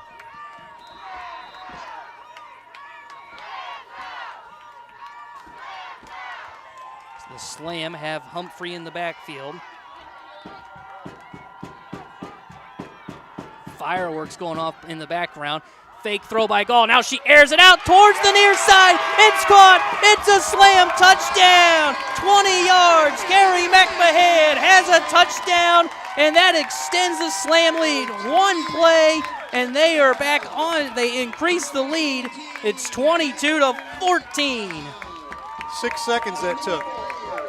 6 seconds. And they get the ball second half here, so things are looking up for the St. Louis Slam. Well, just as Jeff Whitener told us on the sidelines, the turnovers could be key to this game. The very next play, it's picked off, and the Slam add on as Hay looks to convert this PAT. The kick is up. This time she puts it through with 10.1 to go and makes it 23-14 in favor of the St. Louis Slam as we get close to the end of the first half here. The Slam are on top. You're watching the WFA American Conference Championship game here on Livestream STL. Hey, y'all, it's Jeff from Case and Bucks. Thanks for watching the games today. We appreciate all your business all year long. Don't forget, we've got awesome wings. We got amazing burgers. We got salads like you wouldn't believe. Come check us out. We have barbecue on Thursdays. We have Southern Nights on Wednesdays. We've got bingo on Tuesdays. We can't wait to see you all. Thanks a bunch, and we look forward to having a great summer with y'all.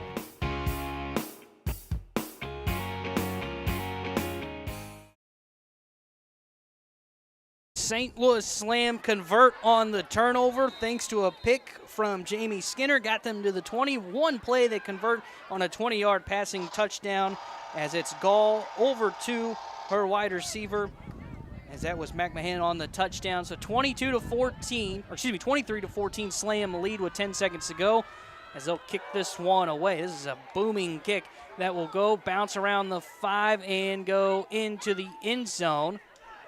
And they're just going to touch this down for a touchback. So no time ran off the clock. Minnesota has no timeout, so assume they may run like one play here and just go into the half, trailing by 9. Or maybe even just sit on it, you just never know. See how aggressive they want to be. Again, it's probably just going to be one play. Maybe you don't even want to try and run a play and run the chance of a turnover. So with that Slam touchdown, I'll have to double check this, but I believe they've scored on every drive that they've had today. I believe you're correct. So Minnesota will start at their 20 after that touchback. And we'll see what they want to do. Looking at the Slam numbers, Jada Humphrey has 10 carries for 62 yards and a touchdown. Jamie Gall, 8 of 12 for 134 yards and 2 touchdowns. She's hit Carrie McMahon for both of those. We'll see what Minnesota does here. Kelly takes the snap. They're just going to run it. They kind of run an end around. It looks like it was attempted to be a pass as it's now in the hands of Barber. She avoids one tackler. She's got the edge, cuts back towards the middle, spins off a couple more, fights her way to the 41-yard line. It looked like that was going to be an end-around pass attempt from Barber, but it was well played by the St. Louis Slam, and that will do it for the first half here as the St. Louis Slam are on top here in the WFA American Conference Championship game, 23-14 over the Minnesota Minnesota Vixen as you're watching this game here on live stream at STL. We caught up with Mert Davis a few weeks ago before a game, and we've got a little bit of a slam spotlight going on with Coach Mert Davis here. This is the interview, and we'll be back with halftime highlights or updates as we can, maybe with Jeff Whitener as well down on the floor. So we'll be right back.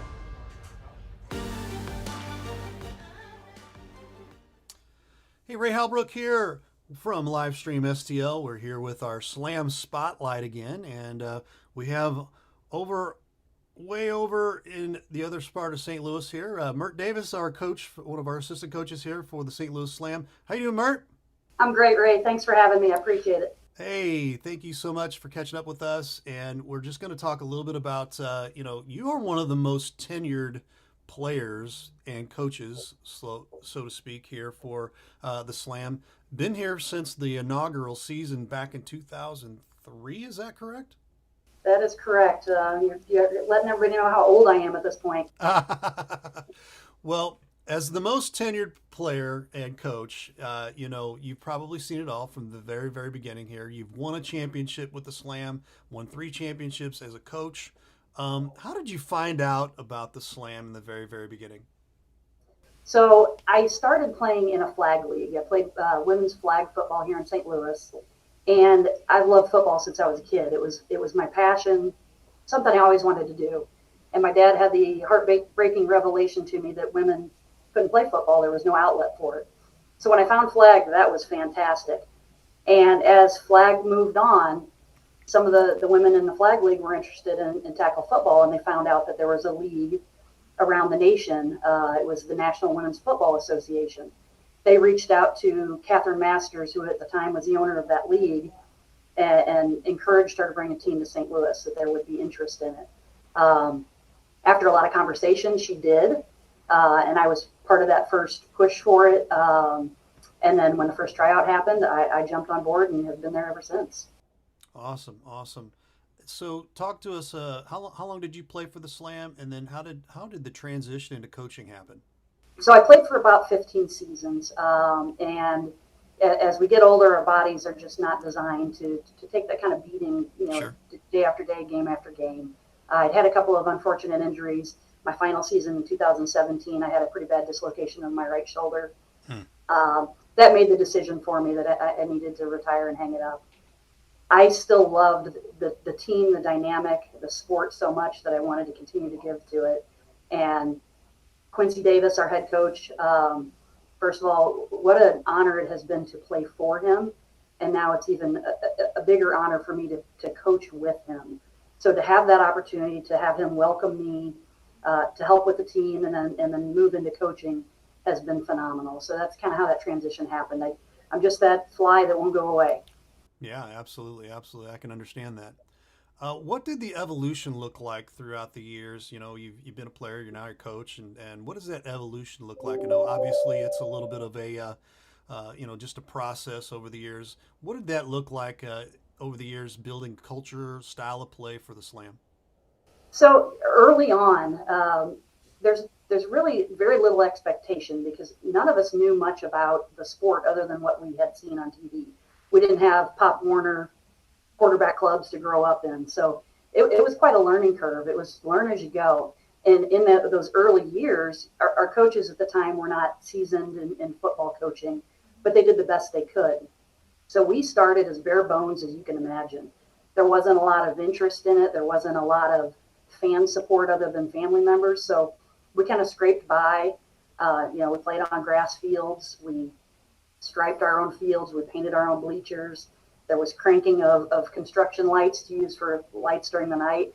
So it was as rudimentary as you can imagine. So to go from that to where we are now, where women's football and women's sports in general have more support than they've ever had, and I expect to continue to see that to grow, it's night and day from where we came from. It really is. Absolutely, no doubt about it, and I completely agree with you. Let's talk a little bit about that growth here in the WFA itself. What does the growth in the WFA look like over the years? It's huge. So it started out as a I wouldn't say small, but smaller than it is now. And now, last I counted, I think there's around 58, 60 teams. So it has been a wild expansion of that team. When we started in the league, there was one division, and that's what we were in because there wasn't enough teams to support multiple divisions. Now there are three. And it's a great opportunity for those new teams. They start off in that third division so they can learn and grow before they play a stiffer competition. And I think it's important because it gives these women a chance to learn the sport and not be discouraged by playing a team that's above their caliber at that time. Right, right. It's great. That's great. And the expansion that's gone on now, they're in 3 divisions, and it's definitely growing and becoming a pretty popular organization. Let's go back to your coaching here real quick. What is your favorite part about coaching the Slam? There's a couple of things. The biggest one for me, I think, is really watching the growth of our players. To see somebody come in January, when we first start practicing, and we do some summer practicing and preseason stuff, but January is where we really get down and dirty serious about it. And have somebody come in in January that has never played before, knows very little about the sport, and watch them by April and May turn into national champion contenders. It's amazing to watch that growth and watch their excitement as things start to click and they really start to learn and understand. That to me is the favorite. I also like to pass on what I've been taught. So that's another fun thing for me is to still be involved in it. While it's not physically, at least I can pass on what I've learned over the years. Absolutely. I appreciate you sharing that with us too. We'll look at the schedule this year. We're winding things up here. Got the last game this week of the regular season. You haven't given up a freaking point. What's that all about? And I know there's been a couple times you've had a couple of times in the last couple games where they've gotten down to the 2-yard line, 1-yard line, and you just would not break. And I mean, it was a bend and don't break attitude. This has been a pretty special season. I'm sure that you could call it that. What would it mean to win a championship this season now that you've been moved up into that Division I for 2 years now? Well, I think overall our goal going into each season is always to not just make it to the championship, but to win it. So that is not an unusual expectation of our team. We expect high level. But after last year not making the playoffs, we came into this season, the players really came in with a chip on their shoulders. They put in a lot of work during the off season to make sure that, ratings did not have a hand in whether we made playoffs or not, that it was it was convincingly us that belonged there. Right. So to win the championship, it obviously would be a huge, huge deal for us and really be extremely satisfying at this point. The 0 points thing, it wasn't an intentional plan. We always have the expectation of a shutout, but we try not to drill too hard on that. Our goal for the players and their goal is to go out and perform the best possible game they can, and they've done that week after week. So the byproduct of the hard work that they have put in is that 0 on the scoreboard and our offense marching the ball down the field and taking time off the clock. Absolutely, and you've done a pretty good job of all of that. So kudos to the Slam and as they go into the last game of the season here. Final question for you. We'll let you go. We appreciate you being with us again. This is the Ray question. You're a brand new interviewee to me here, so we're going to give you the Ray question here. Name something that might be peculiar or, maybe a hobby or something that you either like to do or, just have a big interest in that maybe your teammates, maybe the coaches don't know about. A hobby that it's kind of fallen to the wayside lately. I've been pretty busy as of late, but I do some freehand and wood burning in my spare time. That's a hobby I picked up a while back and have gotten away from it. I'd really like to get back into it. Awesome. I love that. I mean, that is something that's just not a common thing that everybody has that knack to do. So I appreciate that. Well, we appreciate the time catching up with you, and good luck to you this week as you take on the Derby City Dynamite. And thanks again for being with us. We appreciate it. Thanks, Ray. We really appreciate your support. Appreciate it. That is Mert Davis from the St. Louis Slam.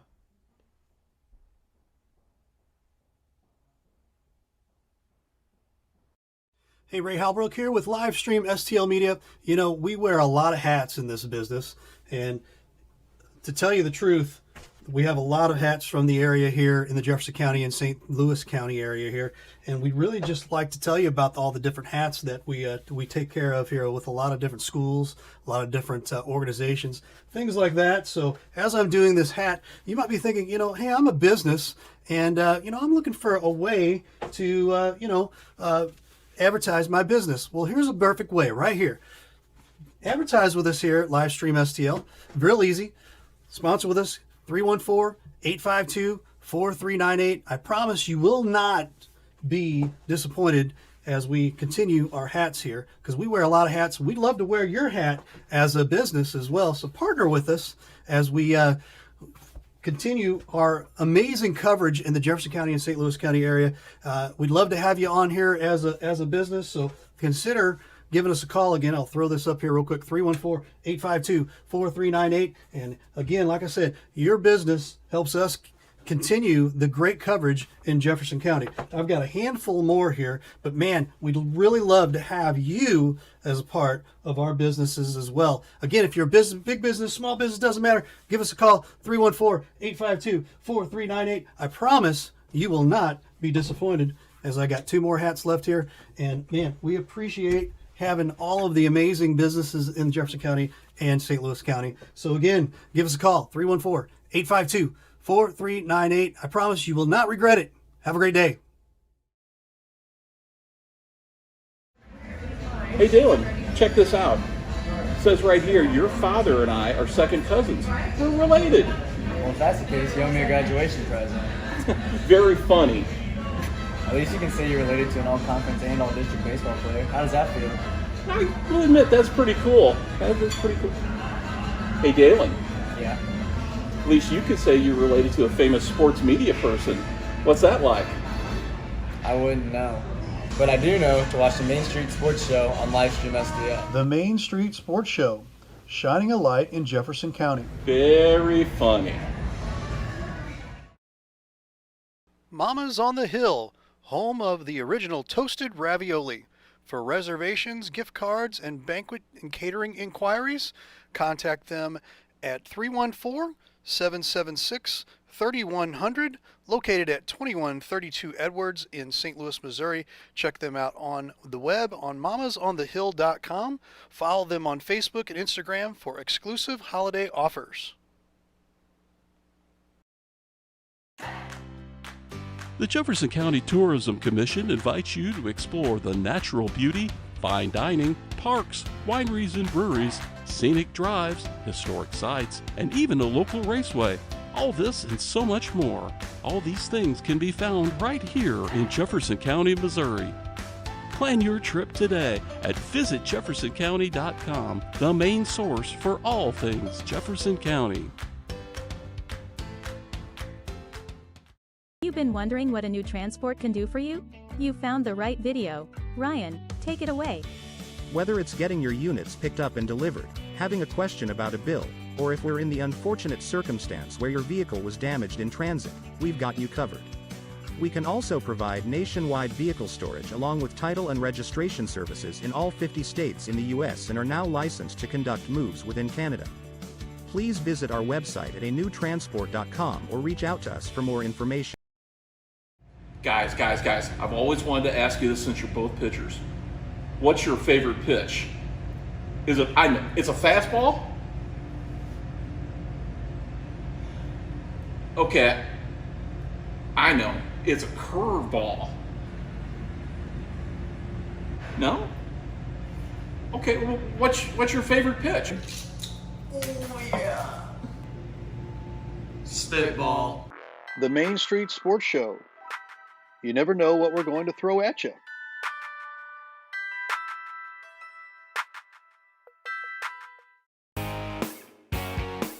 Hey, y'all, it's Jeff from Case and Bucks. Thanks for watching the games today. We appreciate all your business, all year long. Don't forget, we've got awesome wings. We got amazing burgers. We got salads like you wouldn't believe. Come check us out. We have barbecue on Thursdays. We have Southern Nights on Wednesdays. We've got bingo on Tuesdays. We can't wait to see you all. Thanks a bunch, and we look forward to having a great summer with y'all.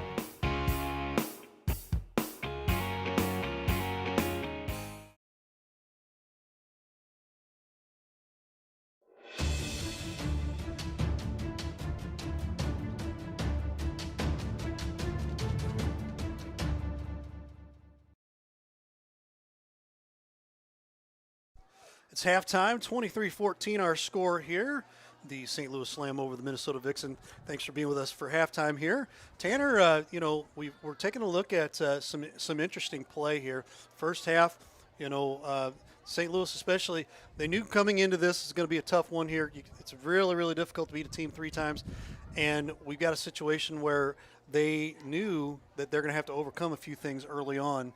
But late in the second part of this half here, it seems like they hit another gear. Yeah, they did, and really the big momentum turner we talked about all in the half was Skinner's interception. Minnesota trying to rush down the field with no timeouts. What do? They're trying to pass. Not what they're really known for. They're more of a rushing team. They throw the pick. Skinner gets it down to the 20, and then on the first play, Gall throws her second touchdown pass to McMahon, and that's what really kind of opened this thing up to make it 23-14. And this is going to be a critical drive for Minnesota to start this second half, as St. Louis will start with the football. Minnesota's not been able to stop them yet today. They held them to 1 field goal. Otherwise, it's been mostly touchdowns. So we'll see how Minnesota responds here in the second half. They're going to have to find a way to get a stop against the St. Louis Slam offense.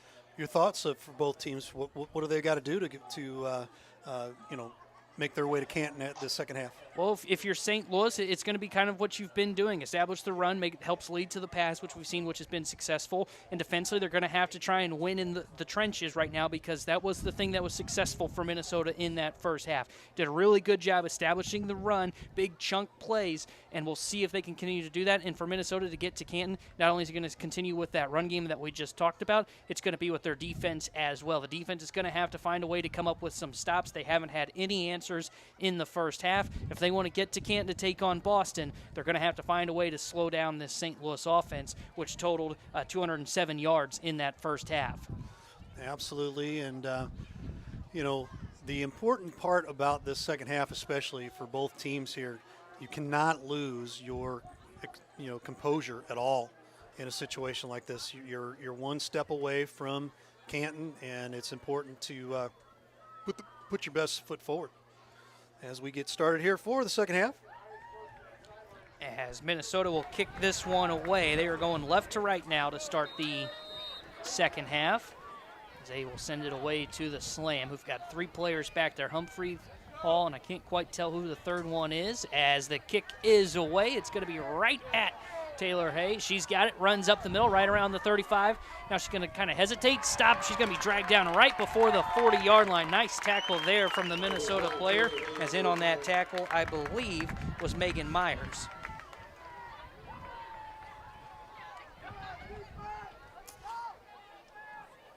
And a little spark here for the Vixen. And we'll see if they can find a way to come up with a stop. Again, they have not stopped the Slam offense yet tonight. And if they want to get to Canton, the defense is going to have to come up big for them here in the second half.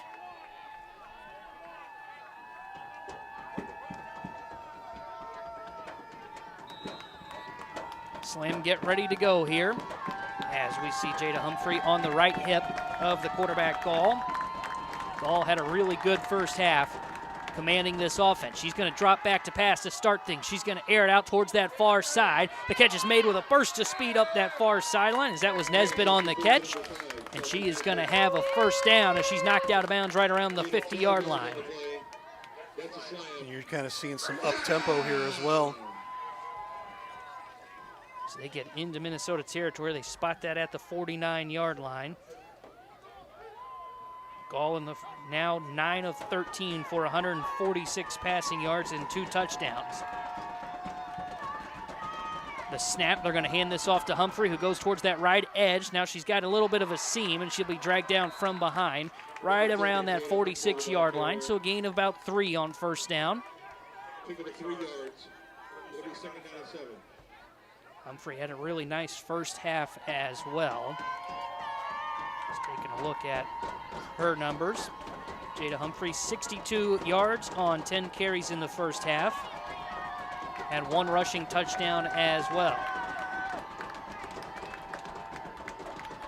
Pistol formation. Humphrey's in the backfield. Gall takes the snap, hands it back off to Humphrey, who runs around the right edge. She's got the edge. Now she cuts back towards the middle. She's down the sideline. She's at the 30, the 20. It's a foot race to the 10. It's going to be a touchdown. Jada Humphrey with a long rushing touchdown, 46 yards. And the Slam come out and in just over a minute make it 29-14 here in the third quarter. Found that seam, and she was off to the races, man. She has got so much speed. This is exactly what the Slam wanted to do beginning of this second half. 46-yard rushing touchdown. As we will see Hall come on to kick the PAT. Snap, kick is up, and it is good. Or excuse me, Taylor Hay is the one who kicks that in. And that increases the St. Louis Slam lead to 30-14 as we are just a minute 12 in here into the second half, and the Slam have really opened this one up. It's 30-14, St. Louis on top over the Minnesota Vixen here in the WFA American Conference Championship game on Livestream STL. Guys, I've always wanted to ask you this since you're both pitchers. What's your favorite pitch? It's a fastball?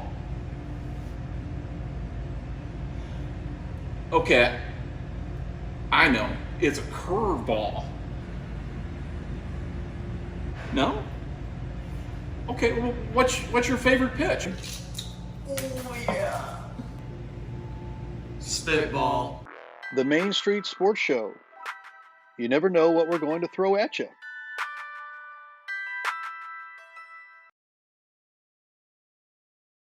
Jada Humphrey with the 46-yard rushing touchdown makes it 30-14 for the Slam over the Minnesota Vixen. She's now got 2 touchdowns and surpassed the 100-yard mark as this one will be kicked away. McMahon booms this one as it will be fielded at around the Vixen 10-yard line. Barber will carry it. Now she runs towards the near sideline, leaps over one before being knocked down just past Minnesota's own 25. So it looks like they'll start the second half right around their own 26. So you don't think that that last touchdown sparked the Slam a little bit? I would say it definitely did. We'll see if the defense comes out and is flying here in the second half. I would bet that their coach was telling them at halftime, hey, our defense is better than this, 14 points and a half. They've not given up anything more than that in any game this year. We'll see what Minnesota wants to do. I'm going to tell you, the Vixen faithful have not given up, and they're all in front of us here. Love it. Minnesota down by 2 scores. As this Kelly's ready, takes the snap. She's going to flip this one out as it's a toss, as that's Roche going towards that far side edge. Hammered down. And it's going to be gain of just a couple there on first down.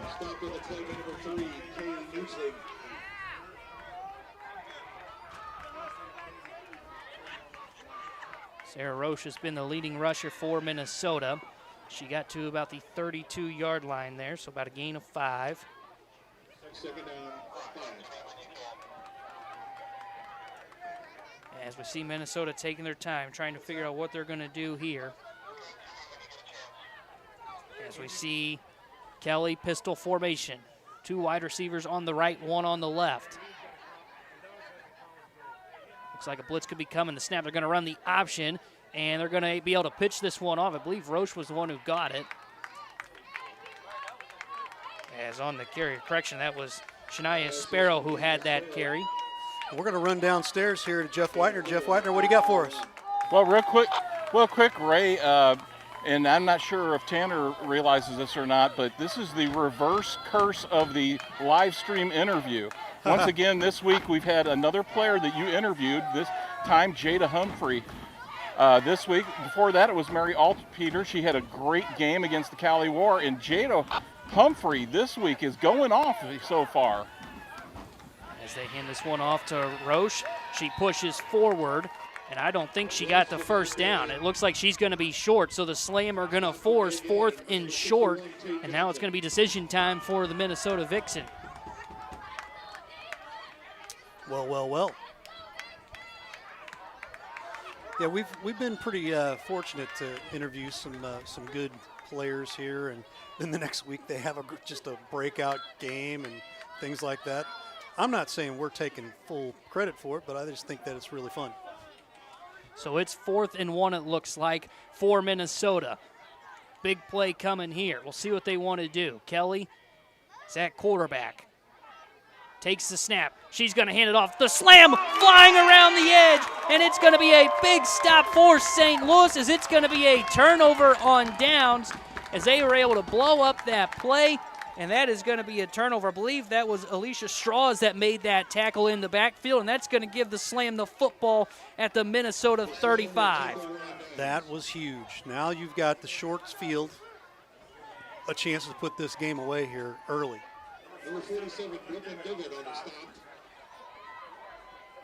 So we'll see the Slam offense come out, and like you said, they could put this one away here early in the second half. 11:22 to go. Hayes on the left hip of Gall. They're going to hand it off. She runs towards that right edge. She's got it stiff arms around one defender, knocks over another before getting bulldozed at the 30. So it's going to be a gain of about 5 for Taylor Hay on first down. Taylor Hay just bowling people over there, and I'll tell you, they are starting to feel something here, and they're feeling that road to Canton. Yeah, winner of this gets Boston in the championship game in 2 weeks in Canton, Ohio. St. Louis gets to the line quickly. Under 11 to go here in this third quarter. Hayes on the right hip of Gall. Gall takes the snap, gives it back to Hay. Hay going to run towards the left side, cuts back towards the middle, got hit hard right around the 27-yard line, and that'll bring up 3rd and short. Yeah, she got, do I dare say manhandled, but that's exactly what happened there. Taylor Hay with that carry there.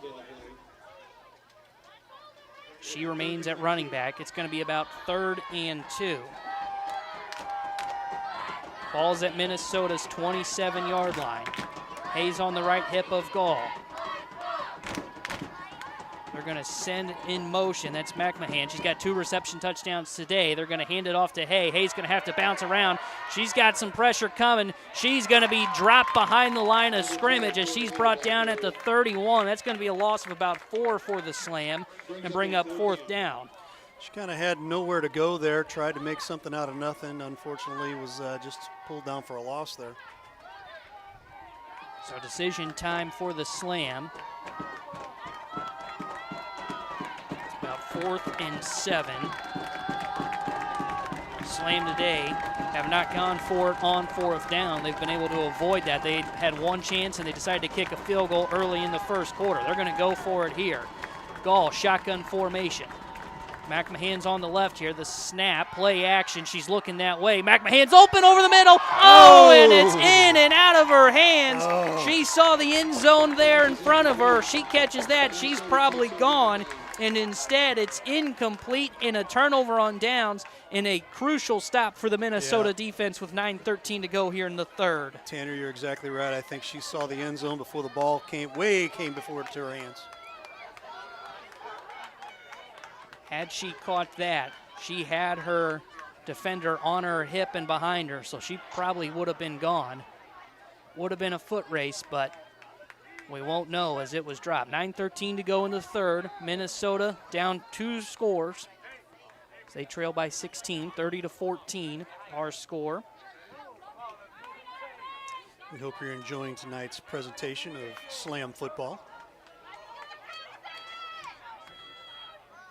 We see Kelly ready to take this snap. She's going to run with it. It's going to be an option play here. The Slam are defending this well. The pitch is loose. It's on the ground. Can the Slam get on top of it? They can't, but it's going to be a massive loss as they will now drag down Sarah Roche right behind the 20-yard line. A huge mistake by Minnesota there. Almost turned it over, but They're able to get it back, but it's going to be a big loss on first down. Yeah, and you feel for them there because, man, they make the stop on fourth down, but unfortunately, it's one step forward and two steps back now. Yeah, really big loss there as they're now inside their own 20. And if you have to say it's 2nd and 23 against the Slam defense, you've got your work cut out for you. Best defense in the league. Minnesota has been able to kind of surprise them, put up 14 here today. Yep. Going into last week, they gave up 1 point per game. 1. They're going to go quickly here. The snap, play action. Looking to throw. It's thrown deep and incomplete. Minnesota fans want a foul as the intended wide receiver was kind of hooked up and wrapped around. But no flag thrown, and it's going to be incomplete and bring up 3rd and long.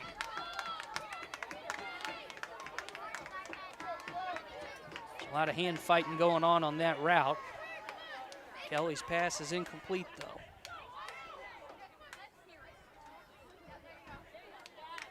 As Kelly today for Minnesota is 4 of 8 for 60 yards, a touchdown and an interception.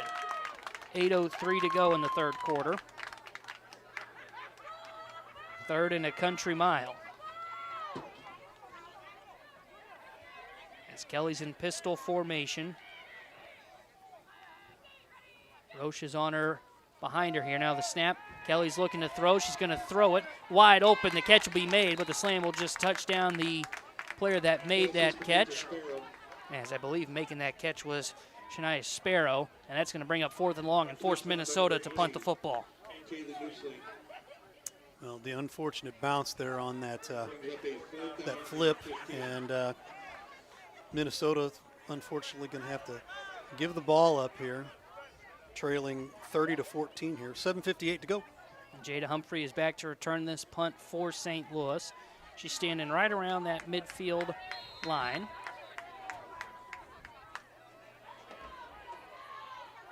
See Minnesota ready to punt this one away.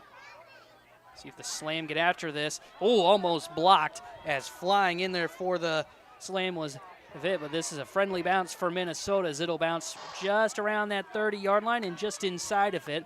And a good punt there to flip the field, and that's going to force the Slam to start at around their own 28-yard line with 7:35 to go here in the third quarter.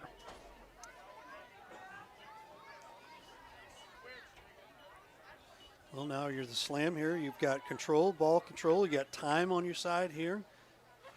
Do you try to run a little bit of the clock here and maybe a throwaway series here now that you're up 30-14?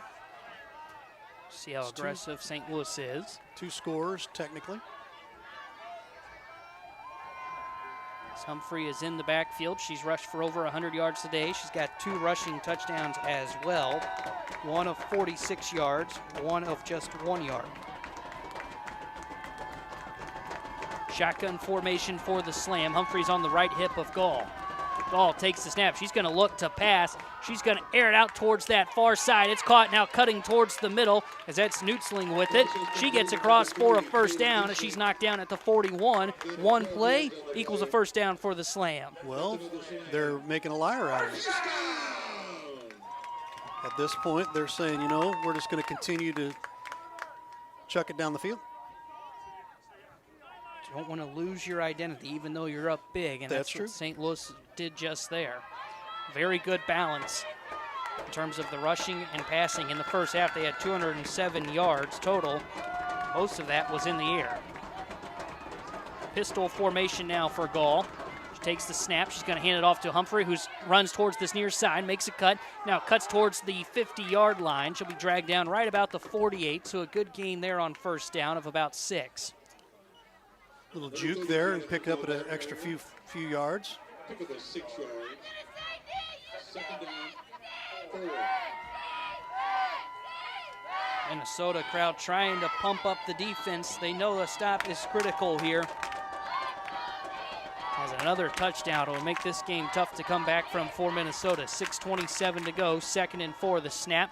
Gall hands it off to Humphrey. She's able to shake off the first defender in the backfield. Now she cuts towards the right side, cuts back inside, shakes off another tackler before being knocked down inside Minnesota territory as she picks up another slam first down as she's knocked down at Minnesota's, looks like 44-yard line.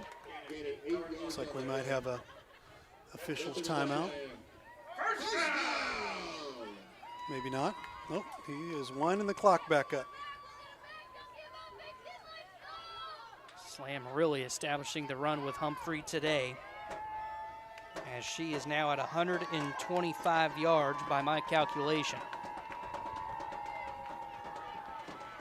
St. Louis has just taken their time. They don't have to rush anything with a 16-point lead and 5:45 to go in the third.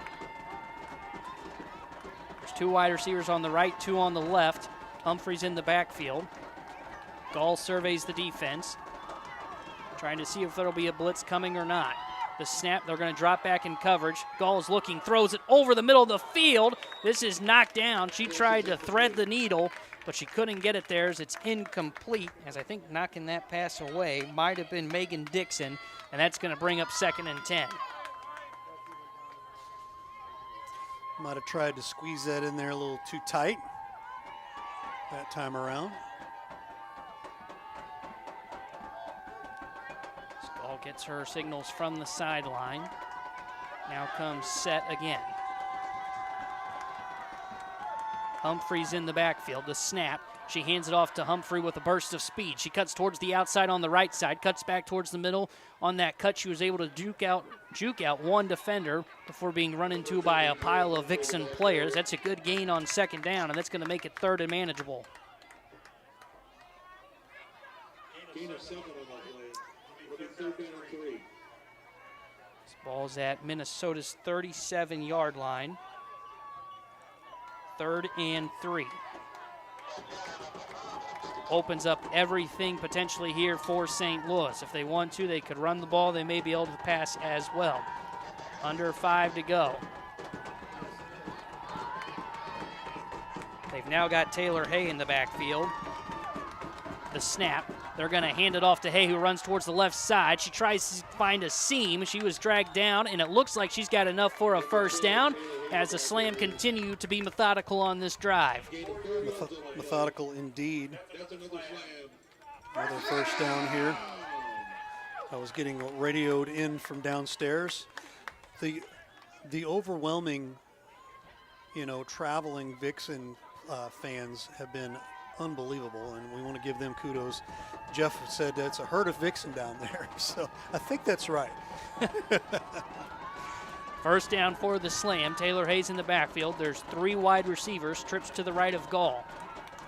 Gall takes the snap. A flag is down, and they handed it off to Hay. A bunch of confusion. There's a flag on the play. Not sure if that play was supposed to be blown dead. Offside. It's going to be offsides on the offense. Don't see that called often. If a wide receiver was lined up wrong way. Possibility. No, it's declined. So it was a loss on the play. Yeah, that's the right call. I agree with Minnesota. Take the loss. Ball is at the 40, it looks like, where they're going to spot this. It'll be 2nd down and 16. Really big loss for St. Louis on that play. So 2nd and 17, a broken play there for St. Louis.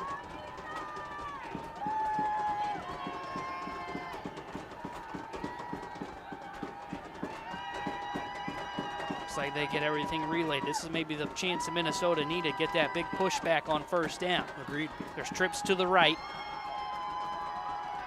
Snap.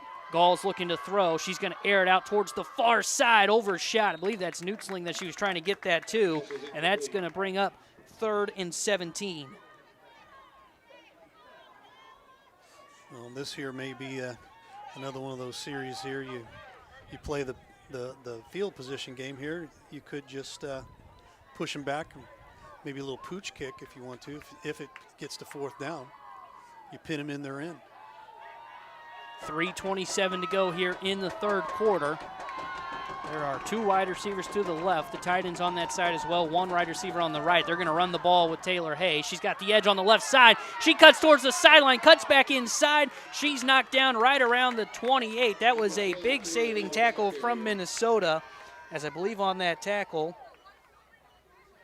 I believe that was Eckhart that made that play, and that saved a potential first down for the Slam, but it does make it 4th and manageable. 4th and about 4.5, it looks.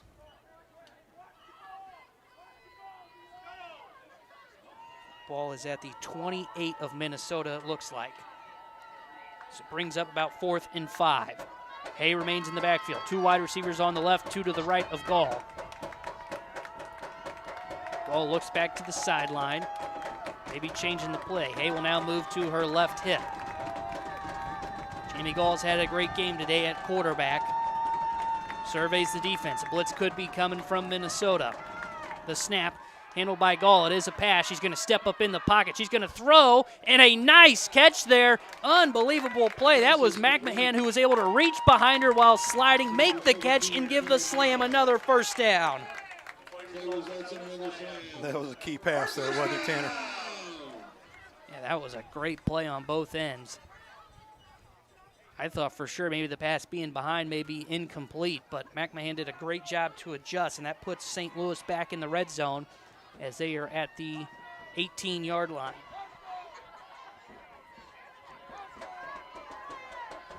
McMahon 57 receiving yards today. The snap, they're going to hand it off. Taylor Hay. Hay on the left side. No, excuse me, play action. And they're now going to dump it off as the pass is complete to Smith. Smith shakes off one, tries to bulldoze her way to the end zone. It's unbelievable. A touchdown. Kiana Smith on the reception, bulldozes her way into the end zone and increases the Slam lead to 36-14. That was the little engine that could and just did not quit at all. Unbelievable effort.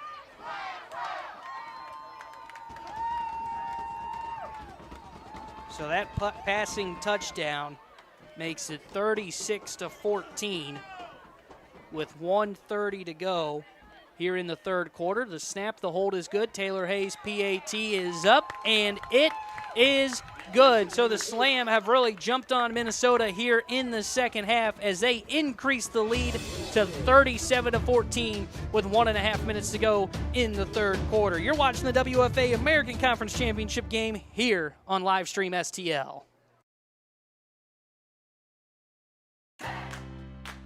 The Jefferson County Tourism Commission invites you to explore the natural beauty, fine dining, parks, wineries and breweries, scenic drives, historic sites, and even a local raceway. All this and so much more. All these things can be found right here in Jefferson County, Missouri. Plan your trip today at visitjeffersoncounty.com, the main source for all things Jefferson County.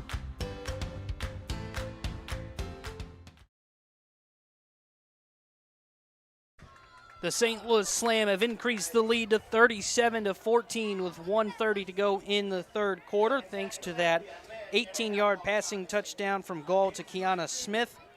They'll kick this one away.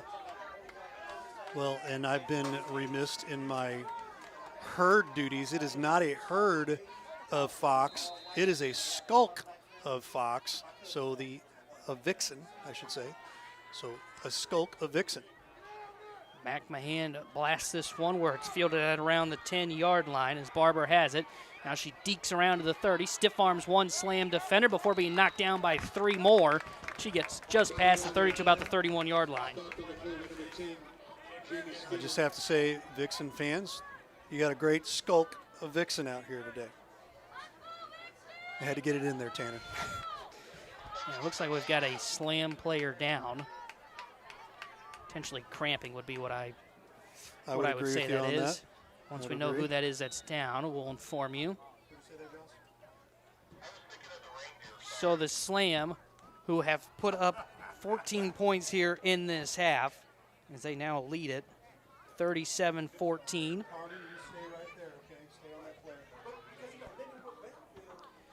And at the half, St. Louis was on top in this one. but it wasn't what it is now. It was 23-14 at the half. Yep. And since then, the Slam have had 14 unanswered points here to start this half. And while we're waiting on the injured player, we'll tell you about our good friends over at Cheap Seats Photography, banners, designs. Give them a call, 314-402-9014. What do we get our banners at? Over at Cheap Seats Photography. CheapSeatsPhoto.com. Ron Rigdon and the great folks over there. Tell them we sent you over there from Livestream STL. And there we have her up. 38, I'm sorry. That Humphrey? Jada Humphrey, the leading rusher for the Slam, is the player that was cramping when she's on her feet walking off the field, which is a good sign for St. Louis. Well, a lot of folks made the mention, this Vixen team, they got a lot of players. A lot of these players for the Slam, they play both ways. They play both offense and defense, and, one being Jada Humphrey. So kind of looking back in this game, Minnesota took the lead 14-10 with 5:16 to go in the second quarter, and since then the Slam have had 23 unanswered points. Or excuse me, they've had 27 unanswered points. That's how they've opened this lead up to a 3-score game. The snap, they're going to hand that off. That's Roche that runs around the left side, tried to shake off one tackler. Good job from the Slam defense to make sure they wrap her up. Tackler right around that 35-yard line.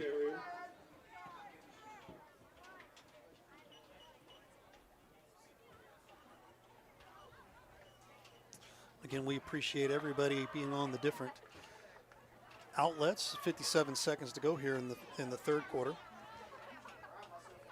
Facebook, YouTube, Twitter, over on Town Square TV. Appreciate that. Appreciate our folks over there in Minnesota as well. Minnesota's got the ball at their own 35. Kelly takes the snap. It's play action. She's looking to throw. She throws it here towards the near side. The catch is made and then wrapped up and shoved out of bounds, as that was Radford with the catch. And that's going to be a Minnesota first down, as she was knocked out at the 42. Nice little out pass there. Get you a few yards. Find ways to build to try to dig out of this 37-14 lead. Probably really going to have to rely on the passing game to help move the ball. Kelly 6-10 for 75 yards now today. So they get to the line fairly quickly here. There's two wide receivers on the right, one way out there on the far side to the left of Kelly. Kelly will take the snap, play action again. She ranges over here towards the near side, throws it a little too far out in front of Radford, who is the intended wide receiver, and it's incomplete and brings up second down with 1.9 seconds to go here in the third quarter. Well, you got the quarter here, so you get a little bit of a breather. But if you're Minnesota at this point, you have got to find ways to eat up some yards. And they've got 2nd and 10 now here at their own 42. It's going to be a tough task to come back in this one. Not only you got to eat up yards, then you got to try and stop this Slam offense, which has had the Minnesota's defense's number in today's game. In motion, there goes Radford from the near side to the far side. The snap, this will be the last play of the third quarter. It's just a quick wide receiver screen thrown towards the far side. It'll get past midfield before being knocked down. Not quite sure who caught that for Minnesota, but that will end the third quarter as the St. Louis Slam have the lead in this one, as they are 1 quarter away from heading to Canton, Ohio for the championship game. They're on top 37-14 here in the WFA American Conference Championship game on live stream STL.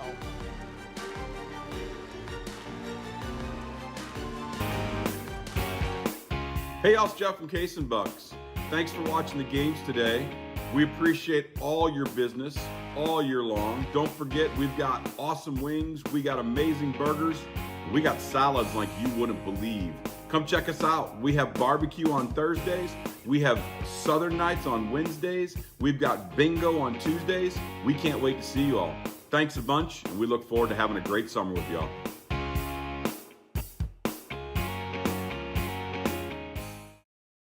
Guys, I've always wanted to ask you this since you're both pitchers. What's your favorite pitch? Is it, I know, it's a fastball? Okay, I know, it's a curveball. No? Okay, well, what's your favorite pitch? Oh yeah. Spitball. The Main Street Sports Show. You never know what we're going to throw at you.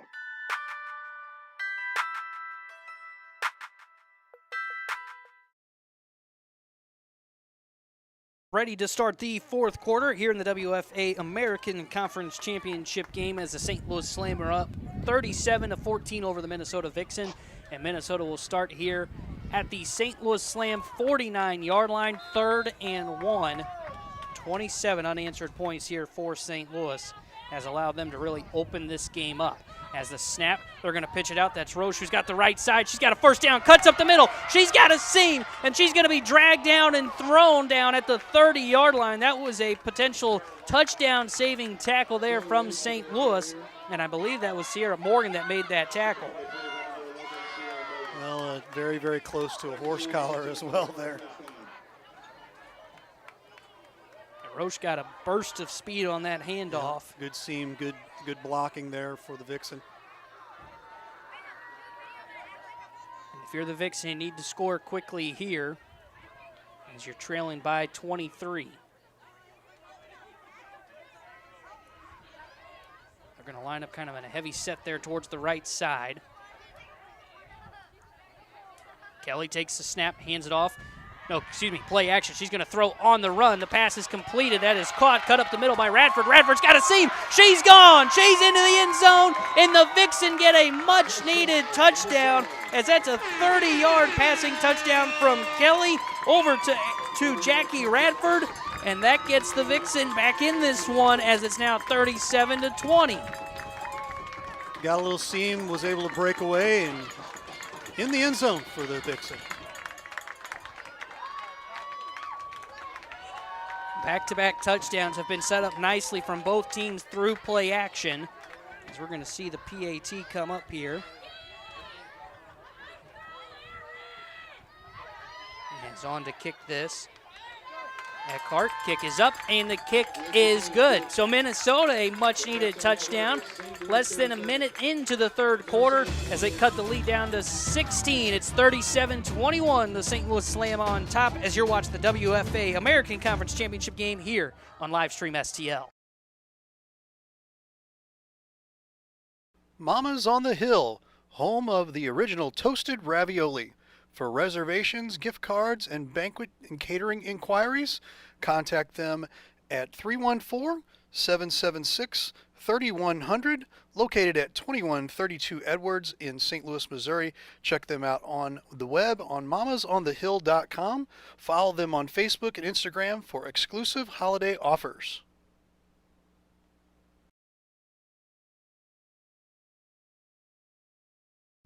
Welcome back here to the WFA American Conference Championship game. Minnesota, a big touchdown there, 30 yards from Kelly to Radford on the pass, and it makes it 37-21. St. Louis on top over Minnesota, 14:06 to go. We'll see if Minnesota's going to kick this deep or they go for an onside kick here. And it's going to be just a kickoff as it's a line drive kick that is going to be caught right around St. Louis's 25-yard line. Now running, trying to get towards the outside. Knocked down as it was spun forward to about the 43. I believe that was Nesbitt on the carry. A good field position for St. Louis here to start the fourth quarter in their first possession. See a beautiful sunset off in the distance there behind the Slam bench. Nice pink sunset there. Pink and purple. Looks like the Slam will start at their own 42-yard line. Minnesota needs a big stop here. The snap, they hand it off. That's Humphrey. She's got the sideline. Gets pushed out of bounds. It's a gain of about 5 as it looks like they'll spot that right around the 46, it looks like.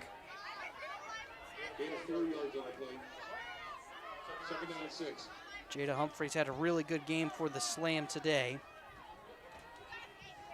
Give her numbers here in just a second. She's got 136 rushing yards today on 16 carries. She's also rushed for 2 touchdowns. She's in the backfield now again for the slam. The snap, they're going to hand it back off to her with a burst of speed up the middle. This is a big game. She tries to shake off one more tackler. Almost broke free there for another big touchdown, but she'll be dragged down in Minnesota territory right around the 47 as it's another slam first down. Like she was shot out of a gun there.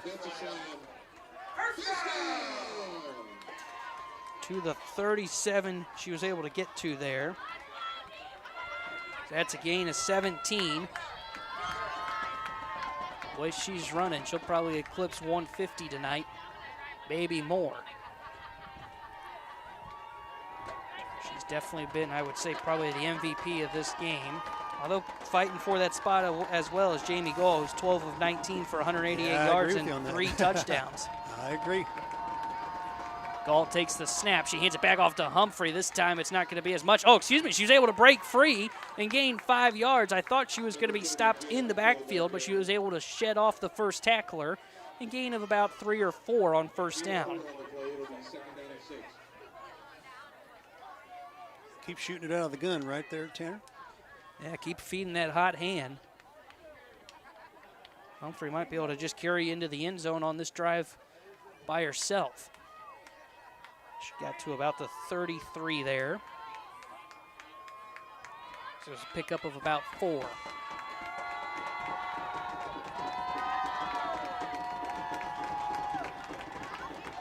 Humphrey's in shock on the hip of Gall, who's in shotgun formation. Gall takes a snap, and a timeout was called. Delay of game was the call. Slam couldn't get that play off in time, so that's going to be a 5-yard penalty and set them back here on second down. Unfortunate incident there. It'll be second down 11. And you know, no play clock running it. It's the officials that are running it, so sometimes lose track of how much time's run off the clock. And, of course, St. Louis with a 16-point lead trying to do that. Right. That time just got a little too greedy with their clock management. So now second and 11. Humphrey's in the backfield. Gall's looking to pass this time. She's looking to her left. She's going to air this out. Open, leaping catch. What a play out there, as that's McMahon, who's been her favorite wide receiver today. And that's another slam first down, and they are back into the red zone. Let me tell you, that was an acrobatic catch. McMahon goes up there and gets it. Puts him in the red zone. She's at the 14-yard line, I believe. It's 24-yard pass there. McMahon now 4 receptions, 81 yards, and 2 touchdowns. So the slam could potentially tonight have a quarterback that ends up throwing for, she's over 200 yards, a running back that's over 100, and a receiver that could get over 100. High-powered offense has done a nice job at handling the Minnesota defense. Humphrey's in the backfield. Gall's looking to pass again, looking for a 4th passing touchdown. She gives this one off on a quick little in route, as that was caught by Nutzling. And she'll be dropped inside the 10. Gain of about maybe 5 there on first down. Well, Nutzling, so easy to pick up there. She's got that great big old head of hair of hers. Great catch there. Nutzling quietly having a good game as well. 40 receiving yards now on 4 catches. It's an average of 10 per catch. If you're a wide receiver, you'll take that. All day long and twice on Sunday. She lines up on the near side. 2 wide receivers to the left. Gall will hand this off to Humphrey. Humphrey runs towards the left, tries to bounce to the outside. She's got blockers, cuts back up the middle, and she's into the end zone for her 3rd rushing touchdown of the game. 43-21, the St. Louis Slammer on top with 10:04 to go here in the 4th quarter. Unbelievable run there, zigzag, and all of a sudden she's just finding pay dirt. 43-21 our score right now here. 10:04 to go. As we'll see Taylor Hay come on to kick the PAT. as that was a 8-yard rushing touchdown for Humphrey, her third of the day. The snap is up, the kick is away. Didn't get a whole lot on it, maybe chunked the ground there, but hey, it don't matter. It went through, it counts, and that increases the lead to 44-21. The St. Louis Slam are on top with 10:04 to go in the fourth. They can smell Canton coming. You're watching the WFA American Conference Championship on Livestream STL. You've been wondering what a new transport can do for you? You found the right video. Ryan, take it away. Whether it's getting your units picked up and delivered, having a question about a bill, or if we're in the unfortunate circumstance where your vehicle was damaged in transit, we've got you covered. We can also provide nationwide vehicle storage along with title and registration services in all 50 states in the U.S. and are now licensed to conduct moves within Canada. Please visit our website at anewtransport.com or reach out to us for more information.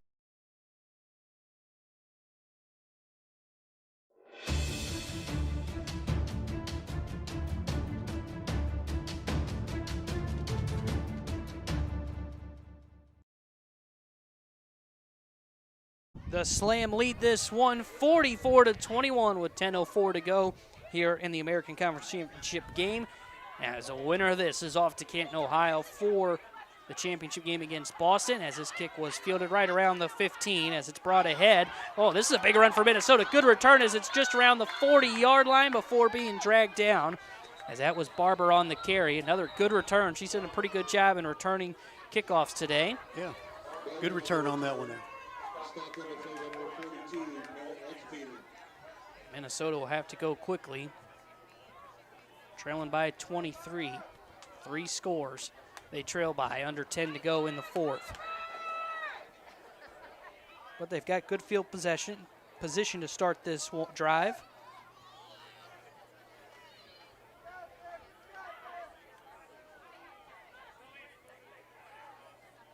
We'll see if they're going to try and throw the football here. They have turned the ball over once when throwing. Skinner's picked off Kelly once today. The snap.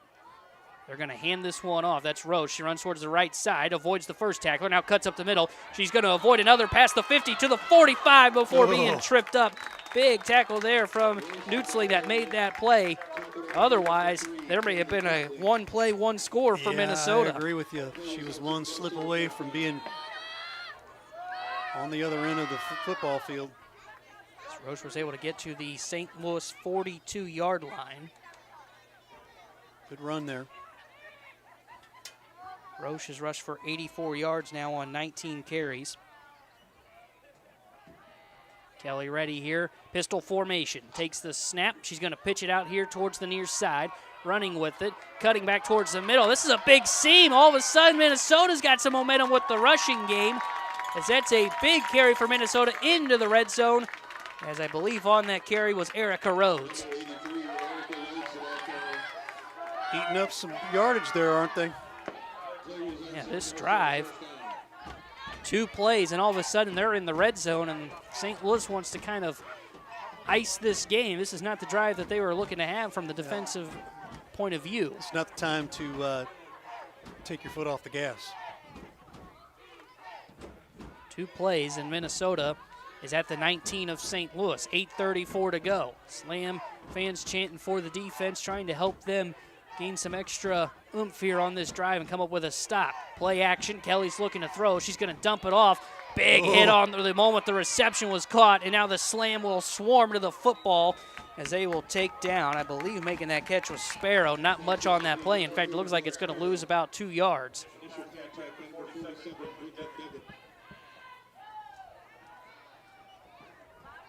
You continue to make plays here for the St. Louis Slam defense, and it just eats up more clock here, unfortunately, for Minnesota. And the thing about the Slam defense that you've noticed all year long is if they're not there together as a unit right off the bat, after that initial contact, 3-4 Slam players are there for reinforcement, as you saw in that play that led to the loss of 3. Send in motion goes Radford. Kelly snap's going to throw. It's going to be a quick little screen pass here towards the near side. It's caught. Now the Slam swarm the football just as we were talking about it. May have gotten the ball right back to the original line of scrimmage. I believe making that catch was Barber. Now they're going in hurry up. Going to try to hurry up and catch the slam off guard. Got this to the St. Louis 18-yard line. The snap, the handoff, it was almost botched when they tried to hand it off. It's now cutting back towards the middle. This was a good run, as I believe carrying that ball, that was Washington Ware on the carry. So now we got 4th and 1. Big play here for the Slam. If they can hold, you got a chance to eat up a bunch more clock here. The ball is at the 9-yard line, it looks like.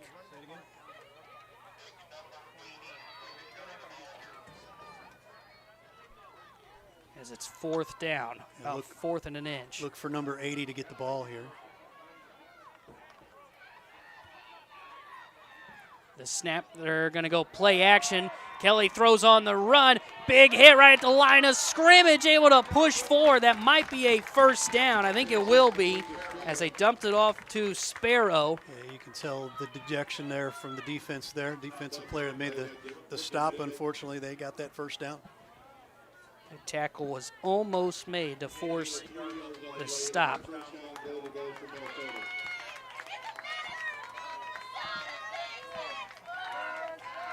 As the ball is at the Slam 6, it looks like. So first down for Minnesota. There's 2 backs in the backfield.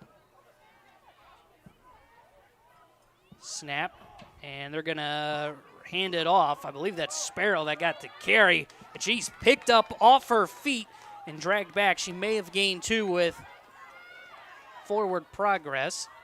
That'll bring up 2nd and goal.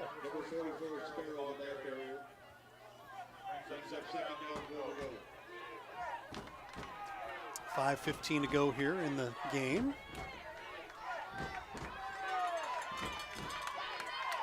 They go quickly. The snap, they're going to hand it off. Rushing up the middle, a flag comes in late. Did Minnesota get in? Now there's 2 flags. Second flag came flying in. It looked like they were stopped at the 1. The carry was with Griffin.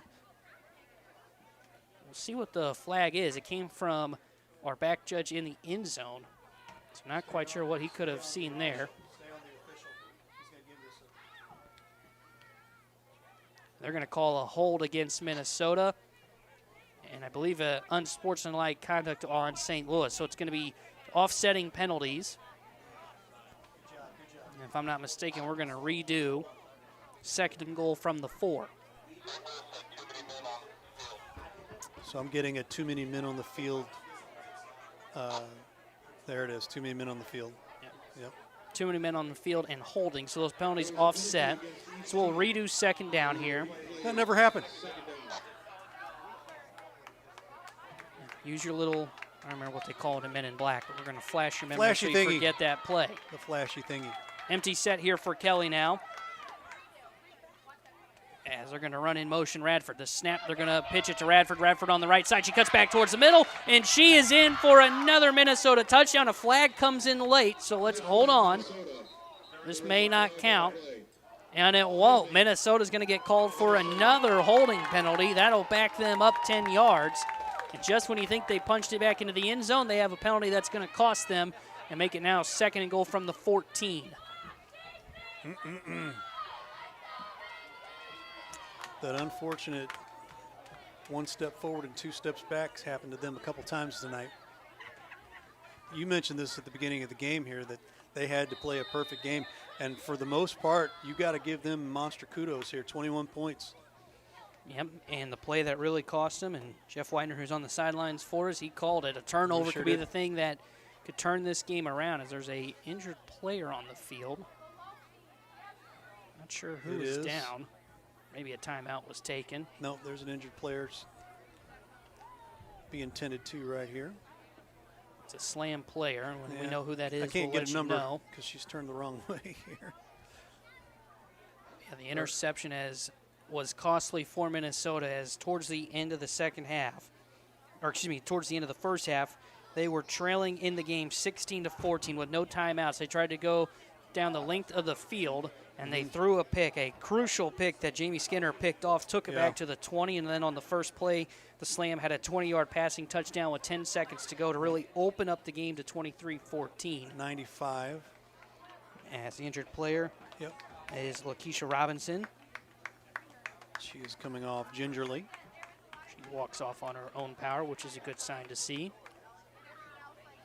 4:30 to go here in the fourth quarter here, Tanner. It's been a fun one here, and you've done a couple of these games already here. Your thoughts on the Slam as in general? Actually, the WFA. I'll just put it at that.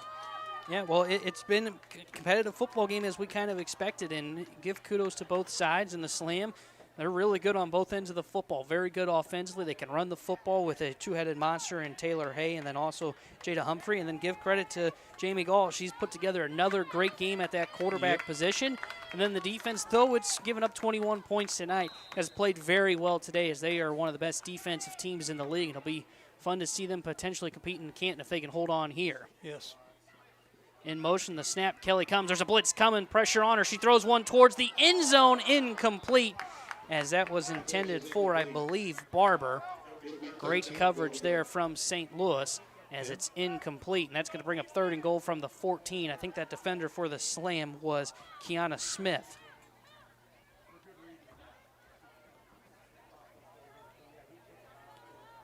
Minnesota needs a touchdown, and they need it quickly as they're trailing 44-21 with just under 4.5 to go here in the fourth quarter. Winner of this is off to Canton for the championship game where they'll take on Boston. And it's 2 weeks from today. Home of the Hall of Fame game for the NFL. Kelly pistol formation. Takes the snap. Play action. She roams towards her right. Throws wide open in the end zone. It's caught for a Minnesota Vixen touchdown.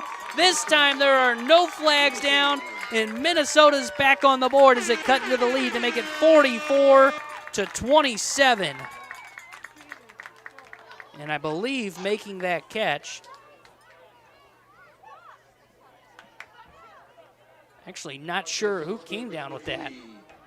I believe it may have been Kayla Ross that made that reception in the end zone.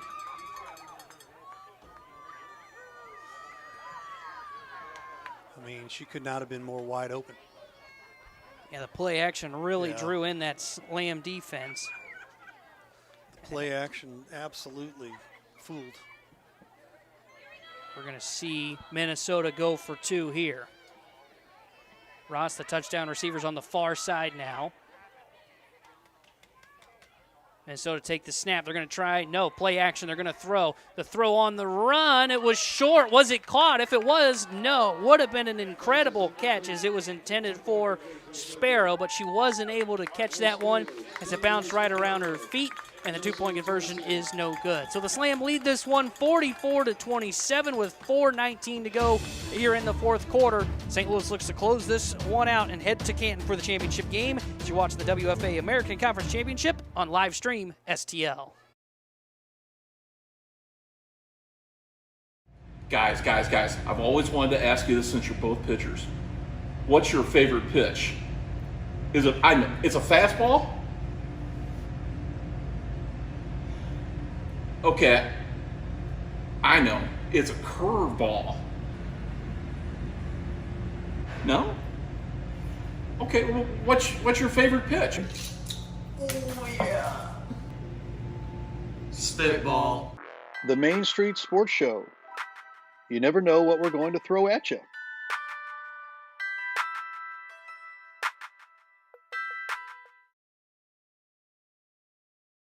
44-27, the Slam on top of the Minnesota Vixen. 4:19 to go in the fourth as the onside kick is here. High bouncer that the Slam will field cleanly, and they'll just kind of fall on it there right around their own 47. So Minnesota can't recover the onside kick, and now they'll have to try and get a quick stop as they are trailing in this one by 17. So they still trail by 3 scores.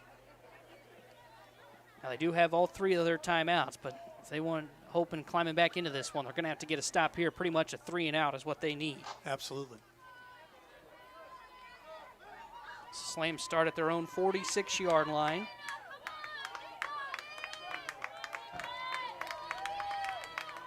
Jada Humphreys in the backfield, and she's had a great game. 19 carries, 165 yards, and 3 touchdowns. She's on the right hip of Jamie Gall, the quarterback for the Slam.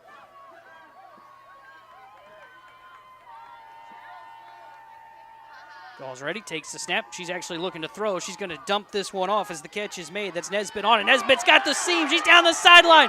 She's at the 30. It's a foot race, 20. She'll be knocked out of bounds right around the 10. A quick little wide receiver screen, one play, and the Slam are inside the red zone. That was a killer. Killer one there for the Vixen. Unfortunately, she let one slip by there. They're going to say she was pushed out around the 12.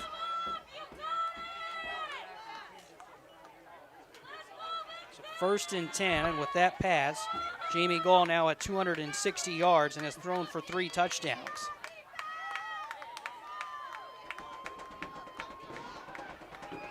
That was just Nesbitt's 2nd reception. She's now past 50. They hand it off. Humphrey cuts up the middle. She dances around another tackler. She's going to be thrown down. 2 flags come in. My assumption is this will either be, couldn't tell where they grabbed her at. My assumption is a face mask or a horse collar. Something around there. And if that's the case, it'll be half the distance to the goal. It was a face mask. So she was knocked down around. It looked like they marked her down at the 4. That'll put this half the distance. So it looks like the Slam with the penalty will get the ball at Minnesota's 2.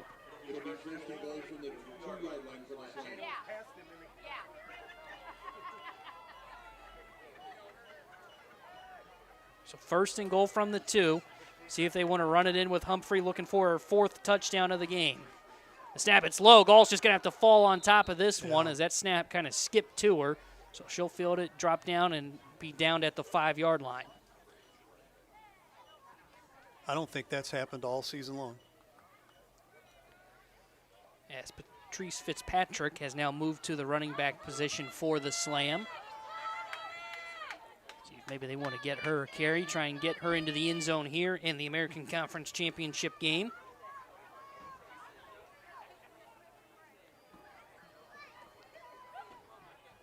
She's behind Gall as Fitzpatrick. The snap, they're going to hand it off to her. She runs towards the left side. She's got a seam. She's going to be knocked down right around the 2 or 3 yard line. So she just didn't have enough to get to the end zone. And that'll bring up 3rd and goal. Just not enough there. I really thought she's going to walk in there shortly there, but ran into a slew of Vixen. So 3rd and goal, 2:28 to go. It's 44-27. Slam lead it over Minnesota. Our PA announcer is reminding me it is a skulk of Vixen.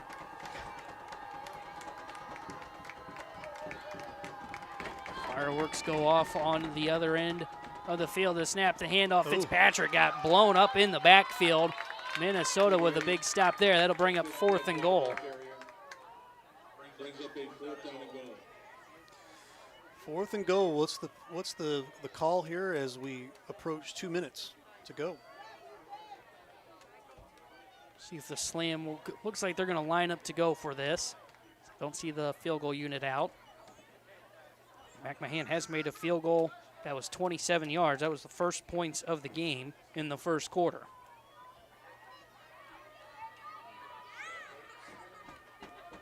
So they're just going to kind of let the clock run down. Maybe they'll then burn a timeout. Maybe.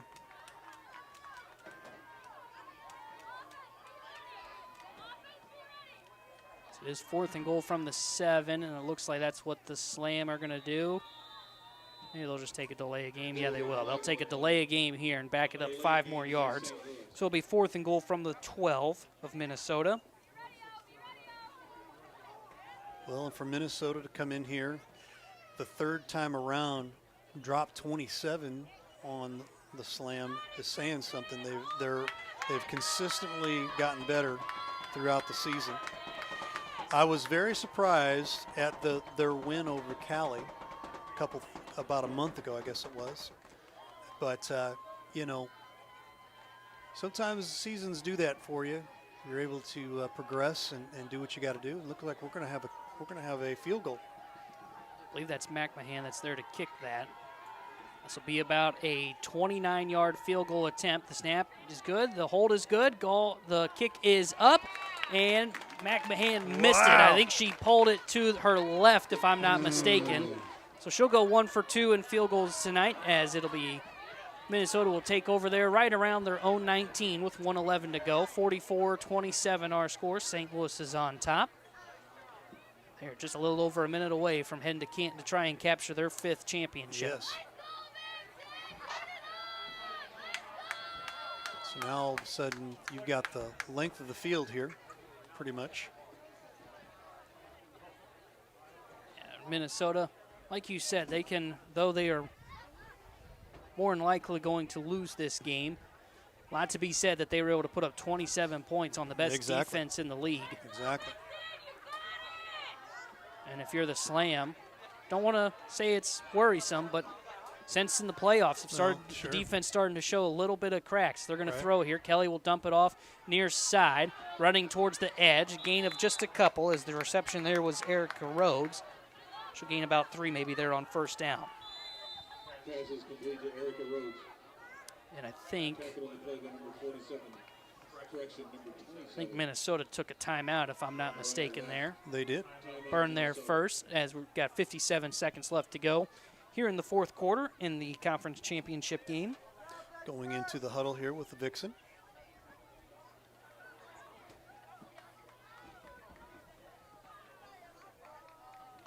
You know, always tough when you can just see the clock winding down, knowing your season's going to come to an end. Yes.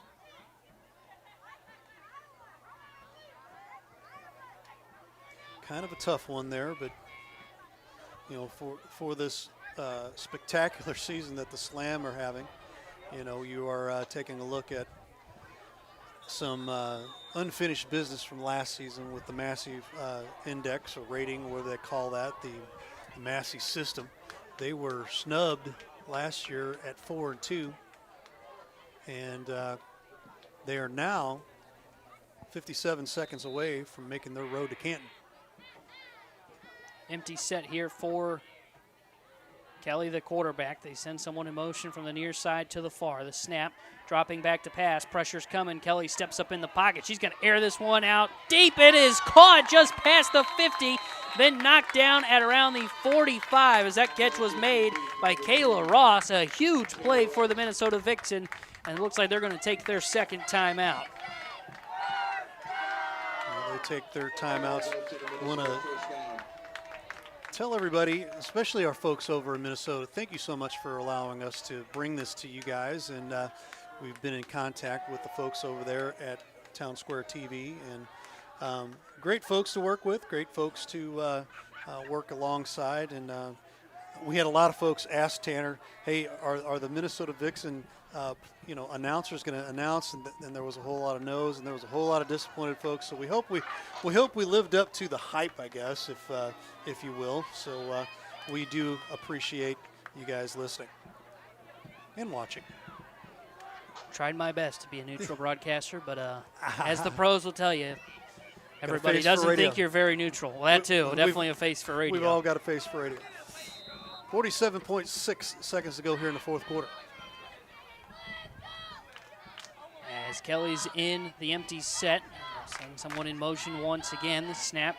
Kelly drops back to pass. She's got plenty of time. She's going to air it out over the middle. This one is going to be caught again right around the 25, and as it was caught, brought down, as I believe that was Samantha Barber with the reception, and Minnesota will burn their 3rd and final timeout. And boy, they may be ending the year on a great note, yeah, as that was as back-to-back really big chunk plays in the passing game.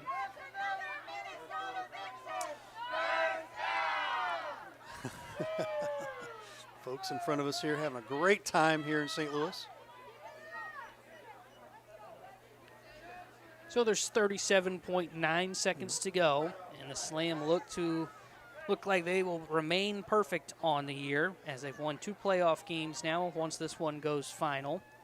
as they took down Cali War last week 49-14, as it builds upon their perfect regular season in which they just allowed 6 points, and those 6 points came on a pick 6 against the Derby City Dynamite in the final week of the regular season. And they are looking to go capture their 5th championship in their history, as they will be taking on Boston in the championship game in Canton, Ohio.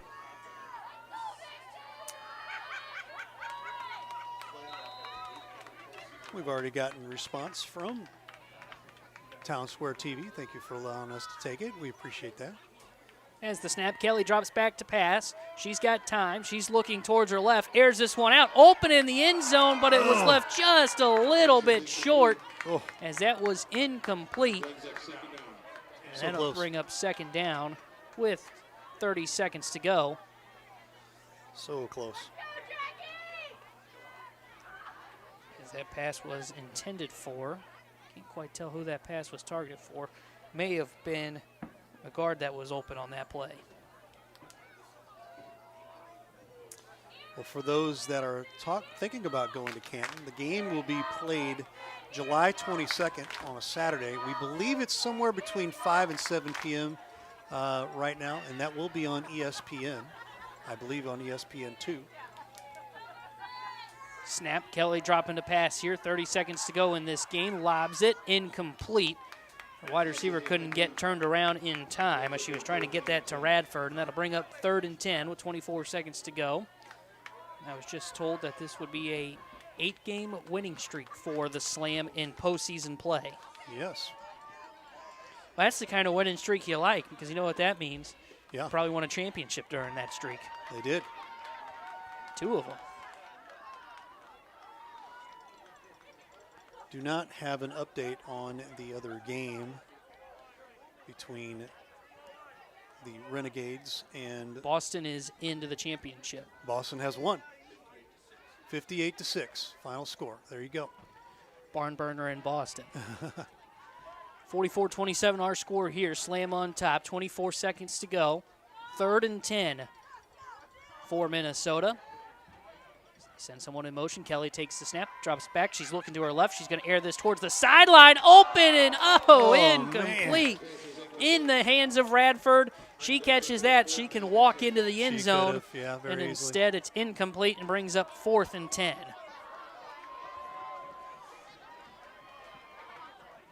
No, you're late in the game here, 19 seconds to go.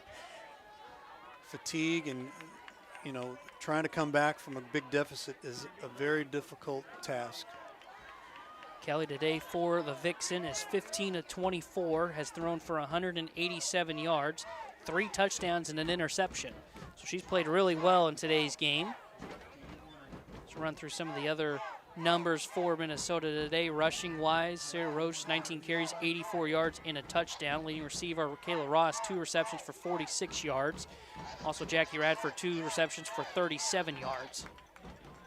4th and 10 could be the last play in Minnesota's season. 19 seconds to go.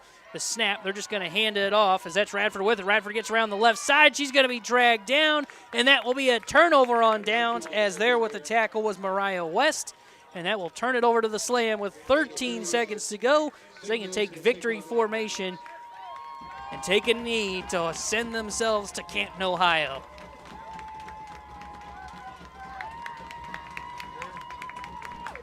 Very entertaining game here. Great competition here from Minnesota, bringing in 27 points. The most. Could have had more as well as on that last possession. 2 plays that were drop passes that would have been touchdowns. I agree with you. As the Slam will. They're going to go with 2 defensemen, 2 people on defense, and the rest of the team. My assumption is that these players might be playing their last game. I don't know that for sure. Yeah. Great sportsmanship and great camaraderie. Appreciate that. We'll see the Slam just take one more snap here, and then they can send themselves to Canton, Ohio. Gall takes the snap, takes a knee. The clock will run out as once we hit triple zeros, you can officially plan your trip to Canton, Ohio as a Slam fan, as they are going to go and try and capture their 5th championship, where they'll take on Boston in 2 weeks as they take down Minnesota 44-27 as the Slam are off to Canton, Ohio. They are the WFA American Conference champs. Congratulations to all of the Slam players and staff as well. And we'll stay here for just a quick second for the handshake line and all that fun stuff. And as we do, we are going to go downstairs to our good friend, Jeff Whitener. Jeffrey, how are you, Jeff? I'm doing great. A beautiful night for football. Feels like October down here tonight, guys. Beautiful night. Hey, just a couple of thoughts on tonight's game. Kudos to the Vixen. They came in here. They had a great game plan. They were able to really put the Slam back on their heels, especially on defense in the first half. Just ran out of steam. Couldn't stop the high-rolling offense from the Slam. You know, at halftime, Slam head coach Quincy Davis, he really challenged the defense, you know, told them it was gut check time, but sometimes you just run up against a team that's got some great players, and of course the the Vixen with 4 All-American offensive line people on that line, and they did a great job tonight. We talked about great players on the field, the leaders, you know, along with Jamie Gall. I have to give a shout out to Taylor Hay. Yeah. She is like another quarterback on the field, or another coach at all times. She's the captain of the team, and her and Jamie really run that offense. And she, like I said, she is like a second coach out there on the field. Very intelligent player, and she did a great job tonight, along, of course, with Jada Humphrey. Gentlemen, you talked about MVPs. We talked a lot about offensive players. Jada Humphrey, Jamie Gall. My MVPs are the Slam receiving corps tonight. Yeah. There were some incredibly athletic catches to keep the Slam get big first downs and, of course, to get some touchdowns. So the Slam move on to Canton in quest of their 3rd straight championship here. And good luck to them. And a great broadcast, guys. Thank you very much for letting me be a part of it. Hey, appreciate you being down there, and always fun, my friend. And as we close things out here, final score 44-27. The St. Louis Slam, and they end up defeating the Minnesota Vixen.